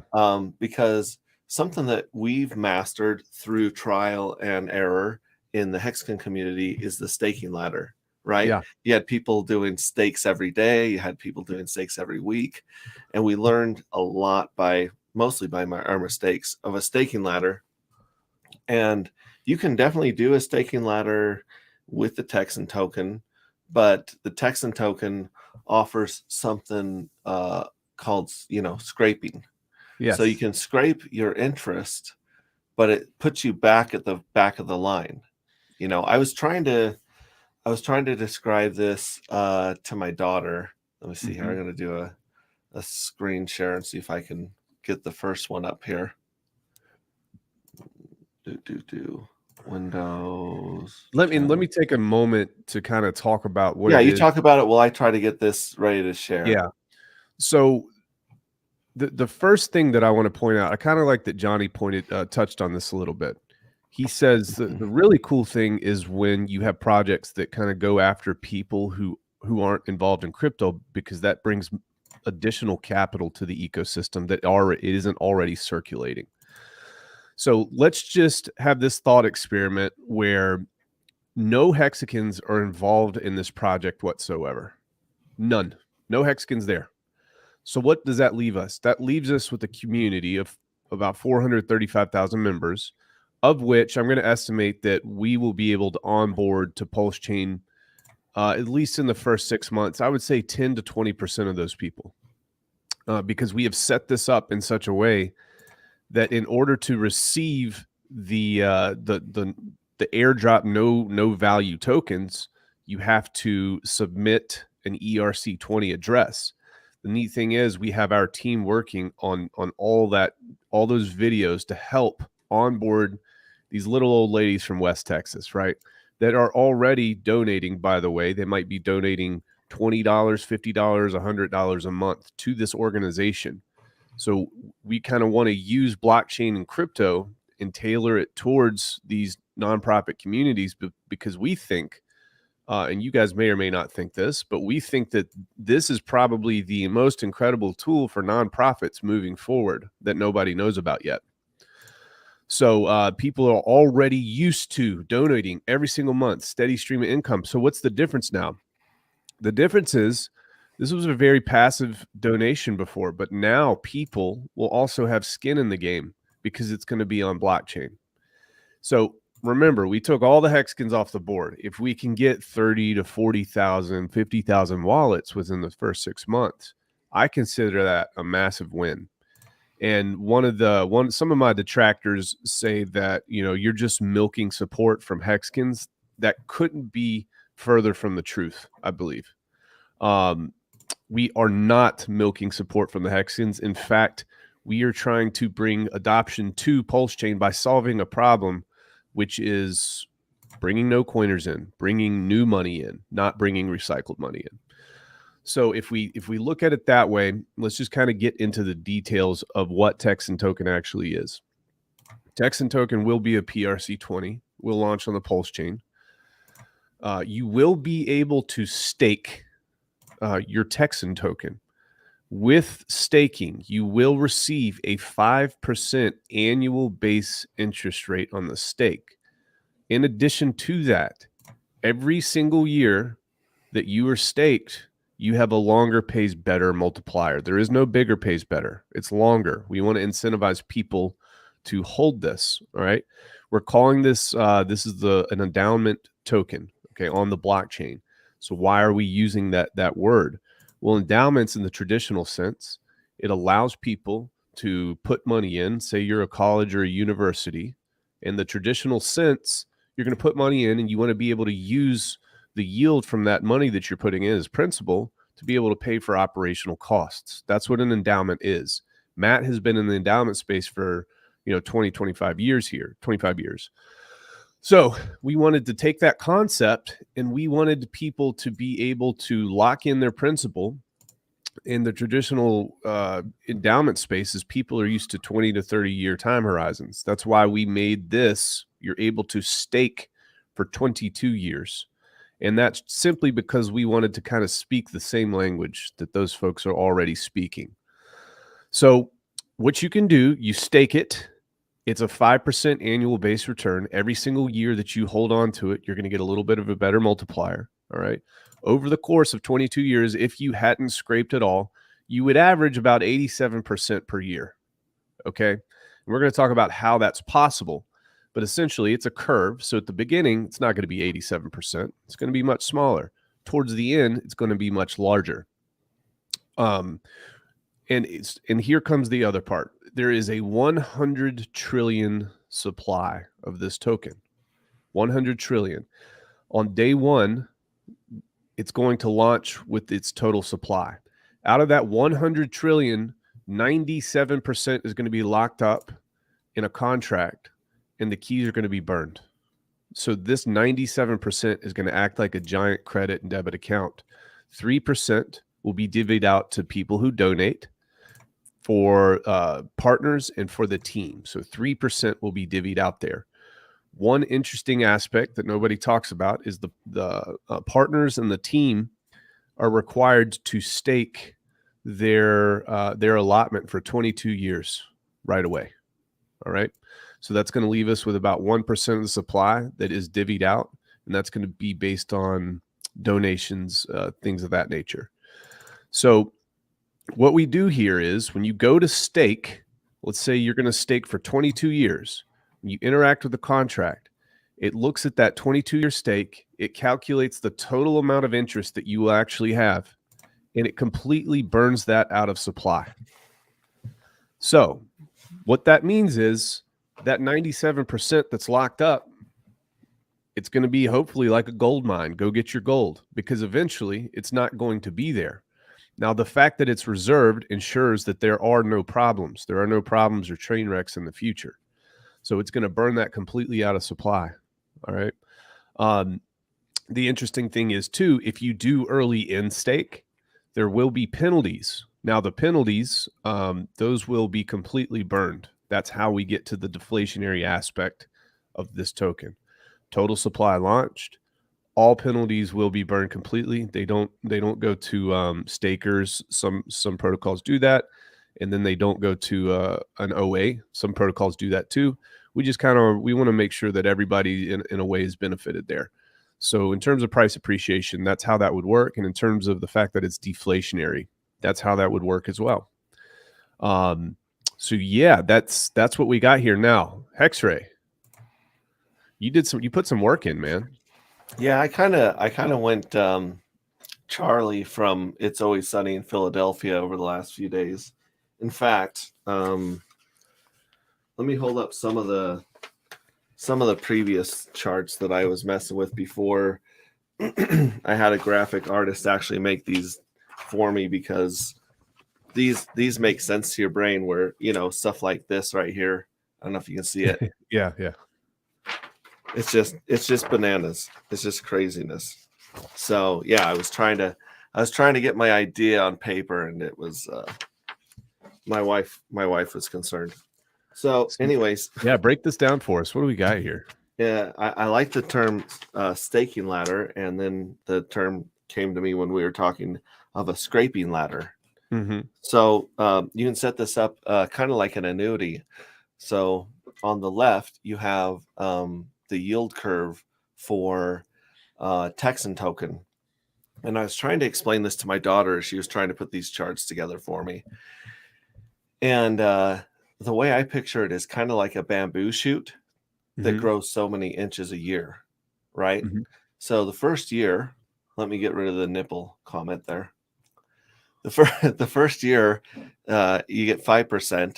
The next is, I believe, 6, then 8, 11, 12. It's hard for me to see on the screen right now. You but can yeah, as actually you see it, maximize your screen, full screen. You'll be able to see it. Okay, I think it's bottom right. there we go. There we go. Yep. Yeah. So the first year, let's say the bamboo shoot grows 5 inches, and then 1 more inch, or 6 more, 1 more inch on the second year, 3 more inches, 2 more inches. So if you imagine a bamboo shoot growing 236 inches tall over the course of 22 years, that's kind of what you have. Sure. So if you scrape your interest, it's kind of like chopping that bamboo shoot. So if you chop the first 5 inches the first year, the next year it's just going to grow back 5 inches. But if you wait until, say, year 17, it'll be 141 inches that you cut it down at, right? Yeah, and this is something important to interject here. The way this works is, and we have these tables on texan.cc. You can see in our white paper, you can see the exact math to hundredths or thousandths of a decimal here. But let's say you did stake for 22 years, and let's say 6 or 7 years in, you say, you know what, I really like Hex is on fire right now. Maybe I can scrape all of my accumulated interest up until that point, and I can take that and I can swap it for Hex and do a 5, 5, 5, 5, 5, whatever the case may be. You can do that. So all the accumulated interest up until that point can be scraped. Now, what that does is it sets your timer back to day one for interest. So you would start back at the 5%, the 6%, 8%, 11%, 15%, etc. But you don't need to sell, and there is no penalty for selling. You get to keep all of that squared away. What the system will do is scrape. It will go back in, and it will recalculate how much you can have after that 22-year period, and then it again reserves that for you. It takes it out of that 97% supply. So again, there will be no train wrecks in the future because it is very, very, very simple. But go ahead, Hexray. Yeah, and so basically, like I said, you can scrape one, and I got thinking about that. Basically, you're kind of like, in a way, you're harvesting a crop or a plant, or it's almost like aging cheese or wine, right? There's a point where it's going to be much more valuable. So my idea was, instead of setting different stakes at different years like we do with Hex, what if you staked a whole bunch of stakes at 22 years, max them out, and then you harvest them on a schedule that allows them to grow back like a crop. Nice. Yeah. Right? Yeah. So here's my idea of the scraping ladder instead of the staking ladder. So on the left-hand side of the screen, that's the Texan token yield curve that you and Heartbeat were kind enough to get me. This is actually an updated one because that one was low res, but so my daughter made this a higher res, but it's the same. Thank you, daughter. Same one. Thank you, daughter. So what I did is I pictured, well, what if you wanted to really turn this into an annuity, right? And really try to maximize the idea of your stakes and your interest growing back. So on the right hand of the side, this is a chart of one of the strategies, which I call the harvesting or scraping strategy. So this is like, I want to take money out, but I also want to take advantage of the yield curve, right? So I took this is based on you taking your whole bag of Texan tokens and taking 10% at the bottom of the screen. You can see 10% are going to be held liquid for the first 7 years. Okay. So you don't want to harvest or scrape for the first 7 years, because as you can see on the left hand of the screen, it really doesn't like pick up any steam till like year 8. Right. 7, right. 8, like it's on the curve, right? So around year 8's where it gets good, because it goes 33, 41, 50, 67. It really starts to pick up some steam there. So my idea is keep 10% liquid in case you want that money in the first 7 years, because I mean, there's a lot of people that wish they had a bunch of liquid hex when it hit 50 cents, right? But they were good hexagons, so they left it locked, and it's still locked. And it's still doing what it has to. But I think the thing that hexagons have learned over the last 2.5 years, almost 3 years, is you never know what you want. As much flexibility as possible, right? And so this would give you 10% liquid for emergencies or buying dips or anything that you wanted to cash out. Let's say it goes skyrocketing in the 4th year. Well, you have 10% of your stuff liquid that you can sell, take some profit, right? And so imagine you'll see it at line 8. We start with stake A, which is 20% of your bag. And then it goes all the way up on year 17, stake J, which is 3% of your bag. Now, these green lines are the interest that you're scraping. They're not the stakes. All of these stakes are up on line 22. So on line 22 at the top, or year 22, all 10 principal stakes A through J are 90% of your bag or of TTT. TTT is total Texan tokens, as you can see in the legend down in the corner. So you got these 10 stakes all at 22 years of different sizes. So you scrape the biggest one first, going down to the smallest, right? And so this actually, the math actually equals to getting about the same amount of interest every year, even though you're scraping less for more, right? So on year 8, you would scrape 33% of your biggest stake. And then year 9, you get 41% of your second, and so on, to where on year 17, you get to scrape 141%. Of one of your smallest stake, right? Which is kind of crazy.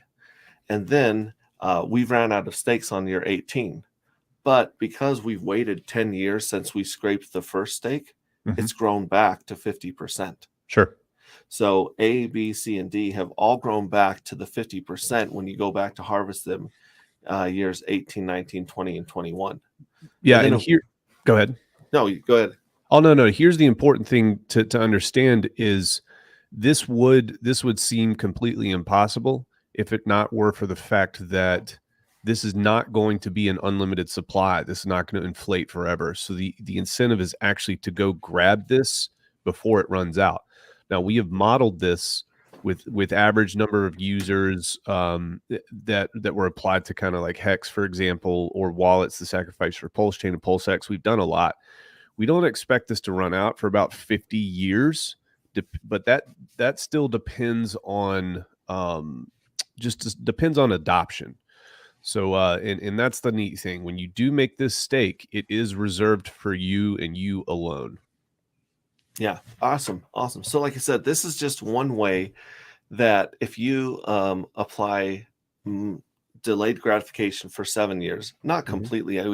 You have 10% there, which I always tell people, keep 10% liquid of anything. I tell people keep 10% liquid of Hex, right? Because you never know when RH does another sacrifice phase, right? So this year, the year of the bear, we've learned the importance of powder, having some dry powder, right? Like, don't get me wrong, I wouldn't give up my T-shares for the world. They're working harder than I ever did at any of my jobs, right?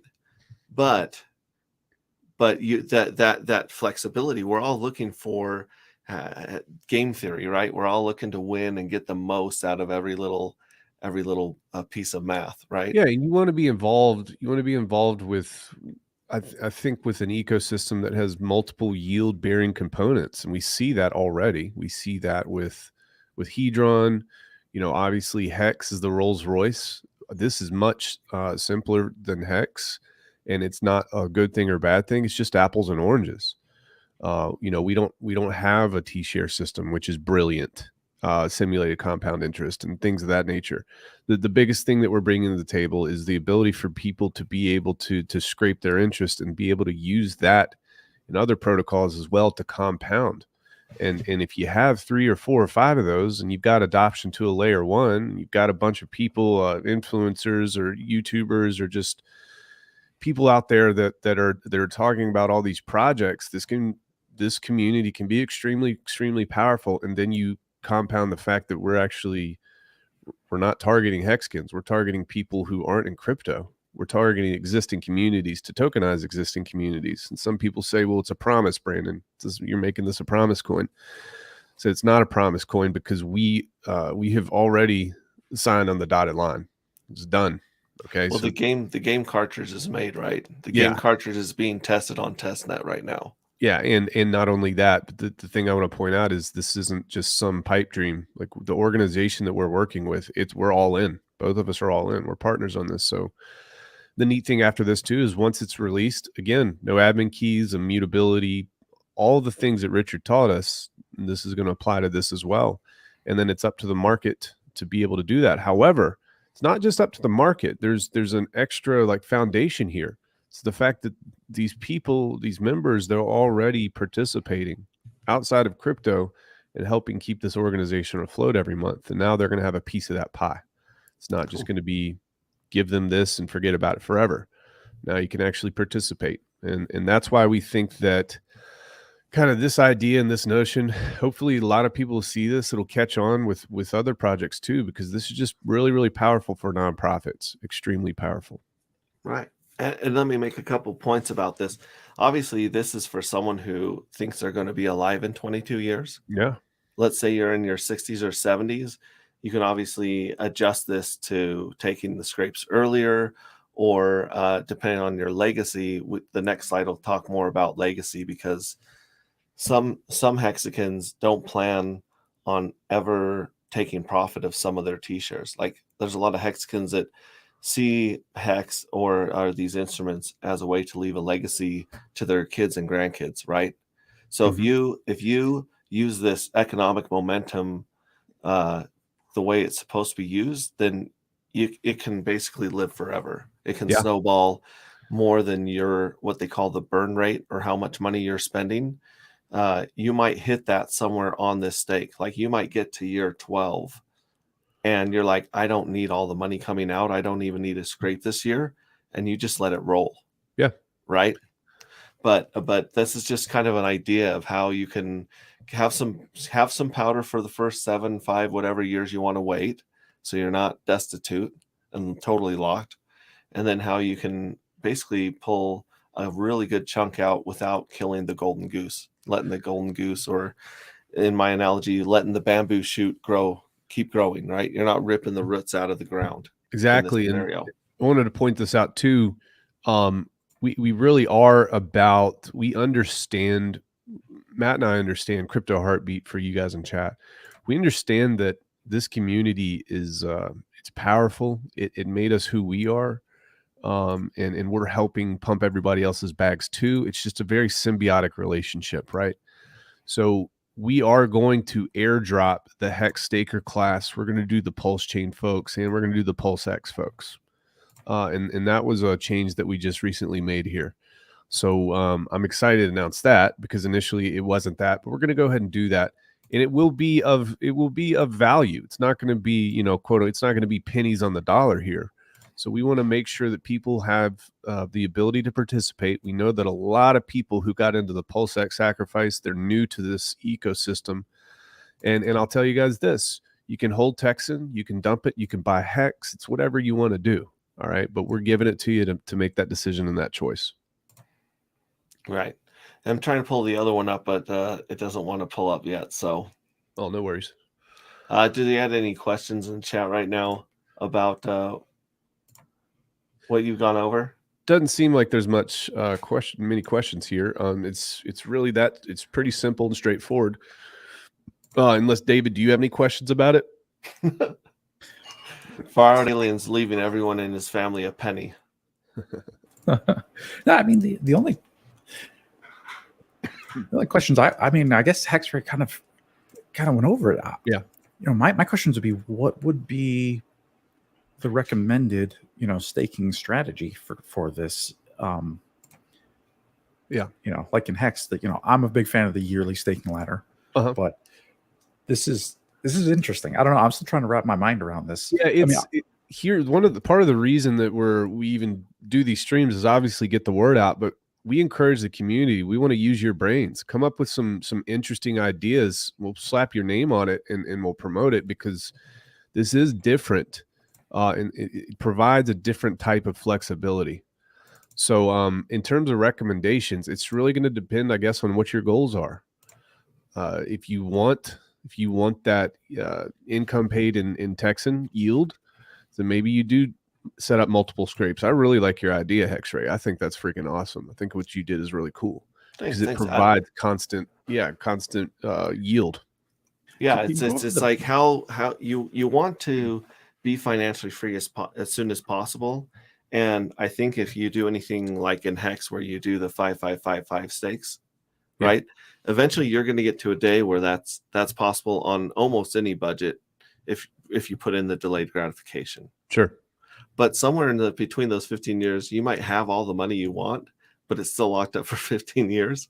Yeah. And even in this one, if you locked up everything for 22 years, you'll probably achieve financial freedom in 22 years.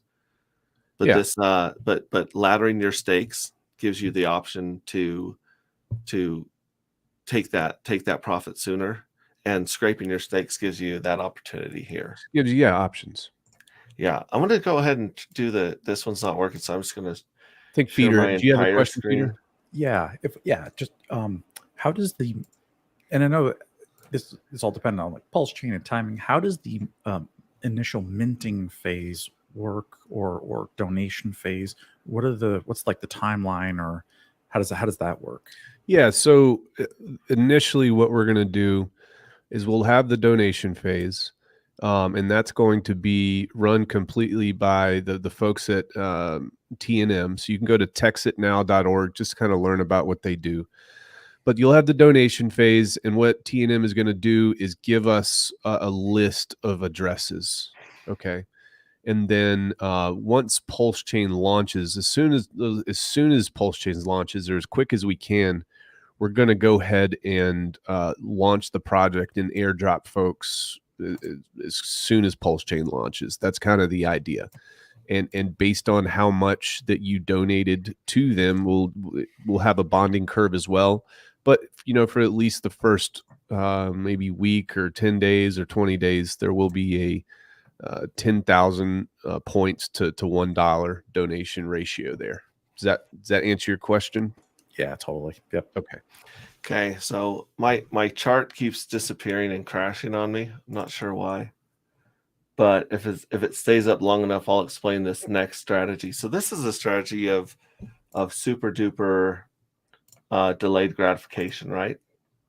What the hell? Okay. A spreadsheet is crashing like a PDF. It's it doesn't want to. It doesn't want to show my picture viewer doesn't want to go. Maybe I can open it in another program and it will stop being like if you pathetic. There you go. Which one do you think? Let's try MS Paint. Paint. Yeah, classic never dies. Boom. There we go. So let me zoom out here on this one, and I'll share it with you there. Oh, I can actually zoom in and out on this one. That's nice. You can maximize it too. Okay, cool. So we'll just pull it out here. So either way, this is the idea of if you wanted to maximize the screen top right, that should help. This one right here. Yeah. Boom. Yeah. And then a little bit better. Top right, you can actually hide that whole window, like the ribbon at the top. It's like a little triangle in the upper right. Upper right here. Yeah, tiny little triangle. Yep. Boom. Now you can zoom in. All right. So let's see if this will actually make it that much bigger. I think I got to use a little slider on the bottom right. Yeah. Let's go bigger. All right. Yeah. Let's see. You can see. Well, you're not seeing the bottom of it, but that's okay. This is just the legend right here. So we'll show the top of it here. So basically, this is the same scenario, but instead of harvesting and taking profit of each one of these, actually, this is the same. This is the same one. Never mind. Yeah, don't save. We want this one right here. Let's open this one in Paint.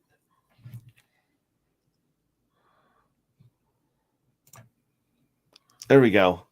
There we go. So now this is the extra hardcore delayed gratification. Hopefully you're 40 years or younger if you're using this one, because you will probably be dead by the time this ends if you don't. But this is the same scenario where, you set up 10% of your liquid to cover the first 7 years to take profit or to cover, family emergencies, or if you need to take the money out the first 10 years, you got some of it there. And then again, it follows the same scraping pattern as before. But in this scenario, when you scrape the 33% on year 8, you're going to restake that for 22 years.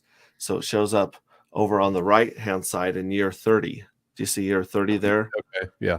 Yeah. So you scrape it and put it in year 30.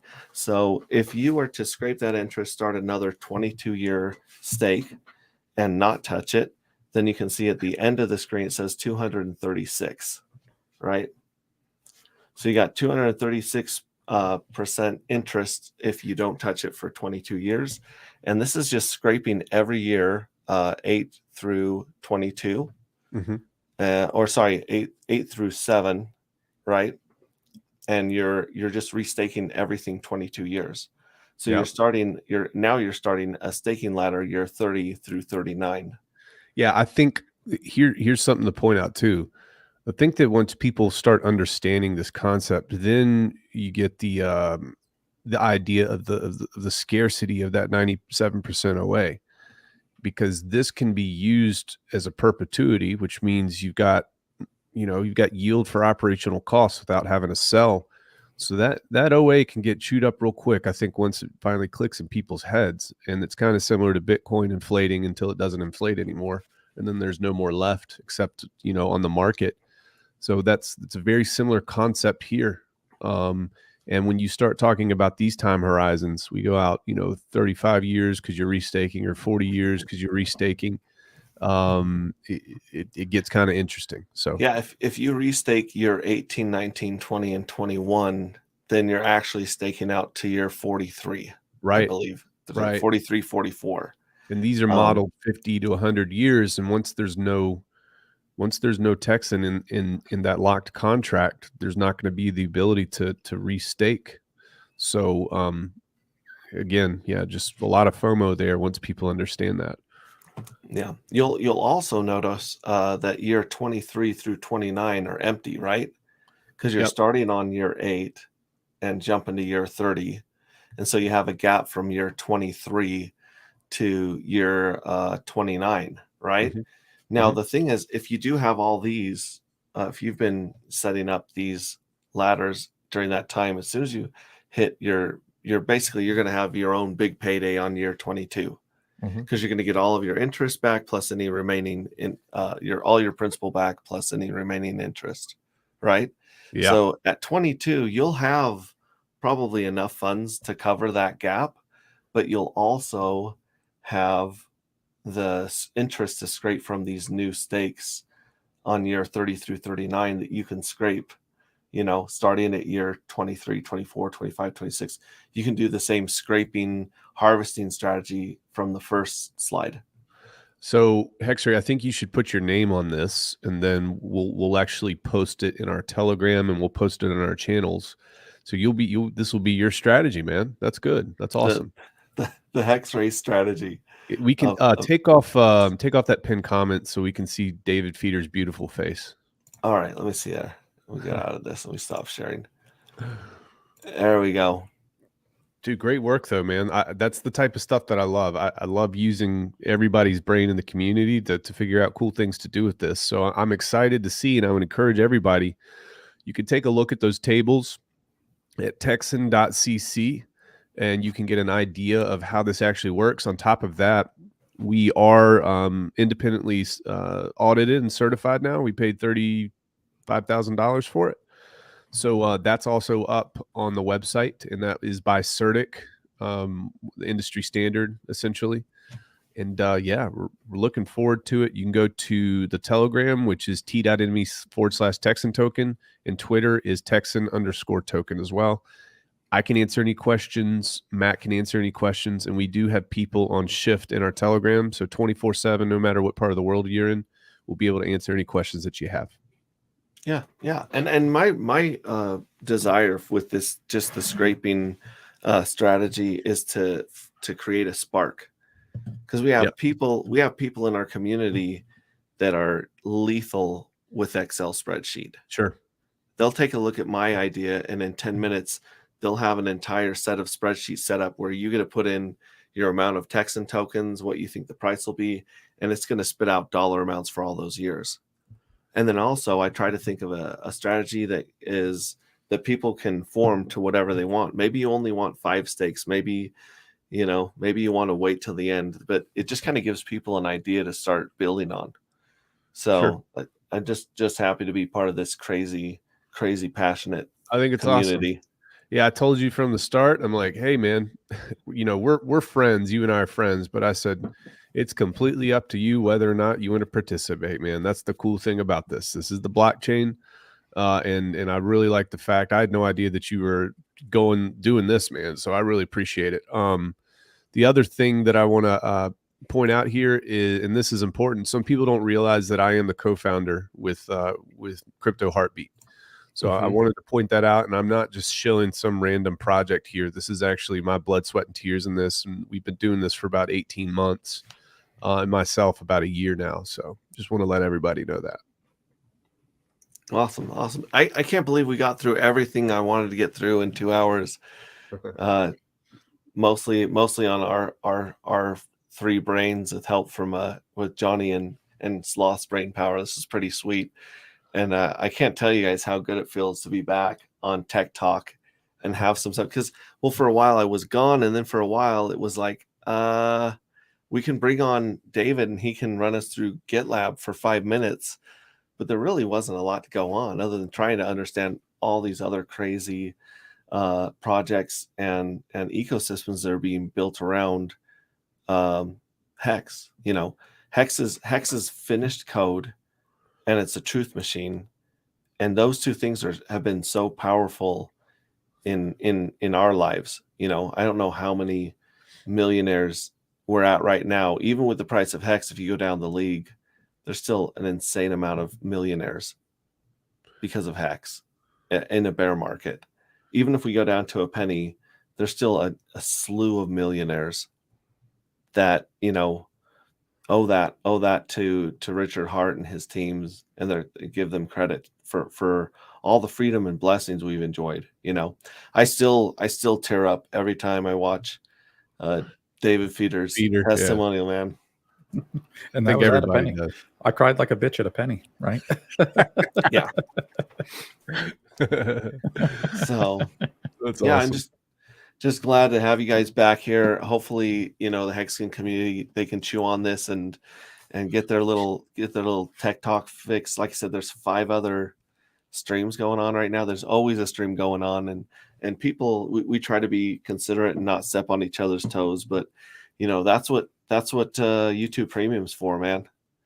Absolutely. Is like you just download, and when you're working in the garden or driving to work or anything, you're just 2xing through Hexo, through Balliet Brand, through Discord Syndicate. I mean, it's insane. The Vibra Finance has been rocking and rolling. Crypto Kindness, Jim Rat's got some good stuff in the morning to kick to. Yeah. And they're going through the same thing where we're all trying to wrap our heads around the next layer of game theory, or we're all trying to figure out where's the next meetup. And yeah. Cool. I want to shout out, obviously I'm going to be missing some people. Mr. Rafferty, Finbear, Red Squirrel, how you doing, man? Good. Fire Out Aliens, nice to have you in here. Hex Huddle, I hate you. And then Crypto BD, appreciate it. Bugs and my boy Little Terrence Beats. Nice to have you guys in here, man. Good stuff. And I'll say I spent the last week in your Telegram, the Texan Telegram group. Yeah. And Immutable, like he's on the ball. What's the other one? The one that's got the picture of the Hex postcard. They're always there. And then, of course, the super chat from what's his name up here? Let me give him another shout out. The one that was headed to the gym. I don't want to miss him. I think it's Ryan Hungate here, and I think it's something like Grumpy Coder on Telegram. Yeah, Grumpy Coder. Yeah, he gets in there, and it's just been really good.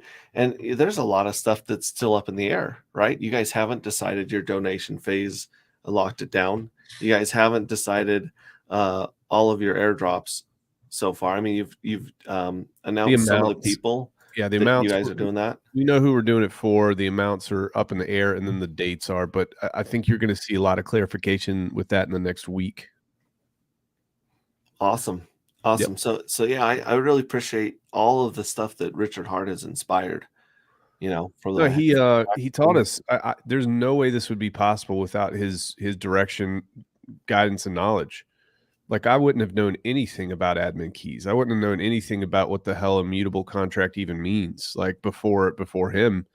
So the neat thing is his guidance, it brought all of us to this point. The other thing I want to say is all these people out here outside of our community said Pulschain is going to fall flat on its freaking face because you have no adoption from other projects on Ethereum. Well, that's going by the wayside now because we are building from the inside out. And because we're building from the inside out, it's actually making us stronger because we have the same ideas about what projects should be, how they should be built, immutability, things of that nature. So you can pretty much flip anybody off who's saying that at this point. We've got 50 projects on Pulse Hot List at this point.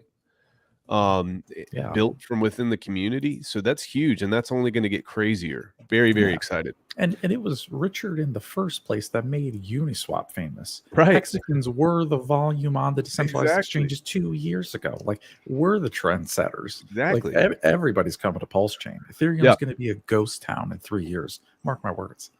and when shout out to Hexagon Chief, my brother in New Zealand. Good to see you, man. What's up, man? He's in the Hex Foodies group. He's a good dude. But I was going to say, when Richard Hart said, hey, why hasn't anyone just put interest? Why hasn't anyone simply done time locking and paid you to do it? It seemed simple. It's like, yeah, why didn't anyone? And then he put it together and realized how hard it was over 2 years, right? But he did it. Like, he really changed the game with Hex. And, as Hexicans, we're kind of... we're in this echo chamber, this really fun echo chamber party. And I wouldn't want to be in any other echo chamber really. But what I'm thinking is we don't see how big this is going to get, right? The people that were working on DARPA couldn't wrap their head around Netflix and Hulu. Can you or imagine Amazon? They couldn't even fathom it because it didn't exist in their universe. Could you imagine them looking at Hex? Can you imagine like DARPA people back 40 years ago? Be like, what? Yeah, let alone cryptocurrency, right? Right. And so we're just like those like the people that were first in on Bitcoin, they couldn't wrap their head around something like Hex because it didn't exist yet. And now we're in Hex and we can't wrap our head around not only how amazing and giant our community is going to be one day, but we can't wrap our head around all the insane inventions and protocols that will be built inspired by Hex, right? It's stuff that we can't even imagine yet. There was only one group of people, and it was very small, who knew what was coming. And back in the day, in the 40s and 50s and 60s, it was science fiction authors. Mm-hmm. Isaac Asimov, Robert Heinlein. There were guys, and my dad has like in his basement like all these old books from when he was a kid, science fiction books, and I used to read them. Those guys predicted the future. Those are like the Richard Harts of the past, right? They're the ones who be like the heat ray gun in War of the Worlds. What's that? It's a laser. He wrote about a laser 50 years before they invented it. You know what I mean? So it's those future thinking pioneers who predict the future, and then eventually that technology comes to pass. So we're kind of but you're right. Like for Pulschain, we don't even know what's going to be available on it in 5 years. I bet you there's going to be projects that are super popular that aren't even thought of yet at all. So yeah, it's very exciting. It opens up a lot of possibilities. Yeah, well, we saw a lot of things try to launch on Ethereum, and they were all crushed and destroyed by the fees, right? Yes. Now, who knows whether they would have sank or swam if the fees didn't take them out, right? Like the Second Life, all that crazy stuff. Yeah. But if Pulse chain can actually support this crazy stuff, well, now you're set, right? Now, if it can, there's no limit to what can happen on Pulschain. Yeah, sub penny fees at near instantaneous transactions, like 3 seconds. Yeah, that'll be a game changer for a lot of decentralized applications. Do you want me to add this to the screen? This you got popped up, Rags? Yeah, so this is a little fun before we get off here. This is a text. You can put in text, and it creates an AI rendered image of your text. So we're going to play with David Feeder here real quick. What? Yeah. I think All I've right. seen this one. So we'll do what is this? / imagine. And we're going to say red beard inside of a data server with a hexagon. And let's see what happens. Y'all ready? Yeah, we're ready for this. This is AI generated art. Yep, and it's in queue right now, but it'll pop up. Here it is. It's already starting to render. Okay. And we'll see what happens here. I'm kind of afraid, actually. And this platform is Mid-Journey. This is called Mid-Journey. Midjourney.com. It's the coolest thing that I've ever seen in my life. So here's the neat thing. It'll give you 4 images, and then you can render and upscale from there. Dude, that's crazy. So it's 45% done now. And then whichever one you like, you can click that one, and then it'll pop out 4 different images on top of that. Look at this thing, dude. It's already coming to life here. What the hell? That's crazy. One of them is an octagon. What? So like Mid-Journey doesn't know what a hexagon is because only one of those is actually I guess so. Well, One's a pentagon too on the left, bottom left. All right, 88% done. Okay, where did it go here? Hold on. Looks like, oh, there it is. All right, cool. So let's take a look. And that's what we got. Now, which one do you guys like the most? 1, 2, 3, or 4? Well, one's got the closest beard. Okay. All right, let's go with just but one. But he looks happiest in 4. Well, let's do version 1. He looks sad in the first one with the big beard. Let's get derivatives of version 1. Okay. All right, now it's loading. All right, we're doing this. So, guys. So it's going to go this way and spread out. Yeah, now here's the neat thing. You can see everybody's images based on their words here. So this said graveyard demon in a jar, wallpaper 4K cinematic lighting, dark 3D, and this is what came up. Wow. That's cool. Crazy. Yeah, this is nuts. And then look at this one, shipwrecked train cinematic night train. Dude, these look like movie posters, don't they? Look at this. Here's the new ones. He's turning more into a Neanderthal in these ones. Is this and not less crazy of a human? He's got hexagons on his face, dude. That's kind of creepy. Dude, well, crap. Yeah. The one in the third one there definitely looks like that's enlightened Feeder. All right, there you can see he's understood. He's met God and he understands the secrets of the universe. Let's do. Do you have glass? You got glasses, right, Feeder? Yeah. Let's do number 1 and let's upscale this. So this will be your final one, and I'll send it to you. Oh man, this is wild. You're getting a new profile pic today, David. Oh jeez, dude. From the singularity. Isn't this creepy though? It's creepy but cool. It's like I don't know what to do. All right, rendering 27%. That one's nice. You look very kind and trapped in a box. How long has this existed? I have no idea, but I found it from Orca, and I started playing with it last night, dude, and I made some crazy stuff. Like, and the cool thing is you can get a high-res version, and you can print it out, man. You can frame it. So literally anything. Like I saw a Pikachu smoking a crack pipe, and it was awesome. You can put like Biggie Smalls on a yacht in cartoon version, and it'll do that, dude. Like within a and minute. It just searches images from the internet, right, and just starts compiling them. It's the hive mind. There you go, Feeder. Oh my gosh! Whoa! Look how wiry the hairs are. Yeah, it's wild. And he's got a third nostril underneath his nose. Look at this one. What was this? Oh, that is so cool. So this is all this says is Destiny game, The Reef. And then it took the Destiny feel with the actual fonts and the dude, it's crazy, dude. It's so crazy. So Wow. so yeah. That's really cool. Yeah. Dang. I'll send it to you after this. Yeah, that's sweet, man. Wow. Whoever coded that, like that must have taken a while. Yeah, Wild. that's some brain power right there. Yeah. Yeah, awesome. Well, All again, right. thanks for coming here. Rags, you're still doing your streams, right? Yeah, morning streams. I had a really busy week last week, so we're gonna pick back up with the evening streams. And we're just gonna we'll talk about everything. Talk about Texan, talk about Hex, and I'm gonna start doing some more technical stuff because honestly, that's what really helped my channel grow in the past. People, they want the technicals. They want the know-how and things like that. So we'll start delivering that. Yeah, awesome. And Dave, I've been getting my fix of you on the Game Theory Tuesdays with Matty Allen. Yes. Yep. I was trying to enjoying that, loving do that. at least one stream a week. And next week, if I could just shill it real quick, is the online Pulse conference. Yes. That starts next Thursday. Yeah, so it's Thursday night, Friday night, Saturday night, and that'll be a lot of fun on YouTube. Yeah, awesome. and you're speaking at the conference.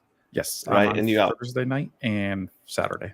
Right, and then some of the other people listed. I listened to Maddie talk about. I think Wild SJ is going to be there. Richard Hart's going to hopefully showing up at the end of that to culminate it. Richard's on Saturday. Yep. Yeah, Richard. It's star-studded. It's going to be good. A ton of people are going to be on that. So, and in order to get to that, you can either sacrifice for pultpot.io, I think, or you can buy a ticket. Pulse Conference Online's free. Oh, okay. Right. It's just on YouTube. It's on Maddie's channel. Yep. You're talking about learning how to do the chain analysis course that Maddie's Maybe that out. was it. Yeah, Maddie's doing a class on if you want to learn how to read Etherscan and follow the money on the blockchain. Maddie's doing a course. It's either like $99 or you can sack $400 to the Pulse Hot List is doing a coin. Mm-hmm. So yeah, but next week the show, the online conference, that's free. It's on YouTube. Just come and watch. It's going to be a good time. Awesome. And Rags, if you guys want to know more about him and his Texan, get on their Telegram's really good. So you go in there and poke holes. We encourage people to come. If you have questions, if you see anything that could help make us better, we really encourage it. And we encourage criticism as well. And we will take that with open arms. I want to visit Texas now. I've never been before. Yeah. Texan.cc, and then the Telegram is t.me/Texan Token. Right. And then I'm X-Ray Vision. You check out me on YouTube, obviously. Subscribe to my channel. I love it. This bear market's been rough because the viewers been going down, the subs have been going down. And when I turned on monetization, I think like 100 people just left. They're like, I'm not watching your commercials home. So if you guys want to go on there, especially if you've got, YouTube Premium, you don't have to worry about the commercials. But we got our family vlogs up there. I've got a really killer interview that I dropped last night with Rags at the kitchen table, where we're talking about just where you are at in life, some of the things that you've learned, some of your background, where you came from. Yeah. And then there's the second half of it. I asked you, what would you do if you were 20 and broke? What would you do if you were 30 or 40 with a family in debt? And what would you do if you're like 60 or 70? What strategies, if you were in that situation, would you do? And the answers are awesome. Like, they give you a lot of food for thought. So check that out. Subscribe, check out the other family vlogs. There's a funny one with us out at the lake. Yeah, it was a blast. Yeah. And I can't wait to see you guys in real life again and online again. So thank you 100,000 times for spending time with me, Dave and Brandon. Appreciate it. As always, guys. Always be good. Always a fun time. Take it easy. Thanks a lot, guys. Yep. All right, bye, cool. Hexkins. Bye, guys.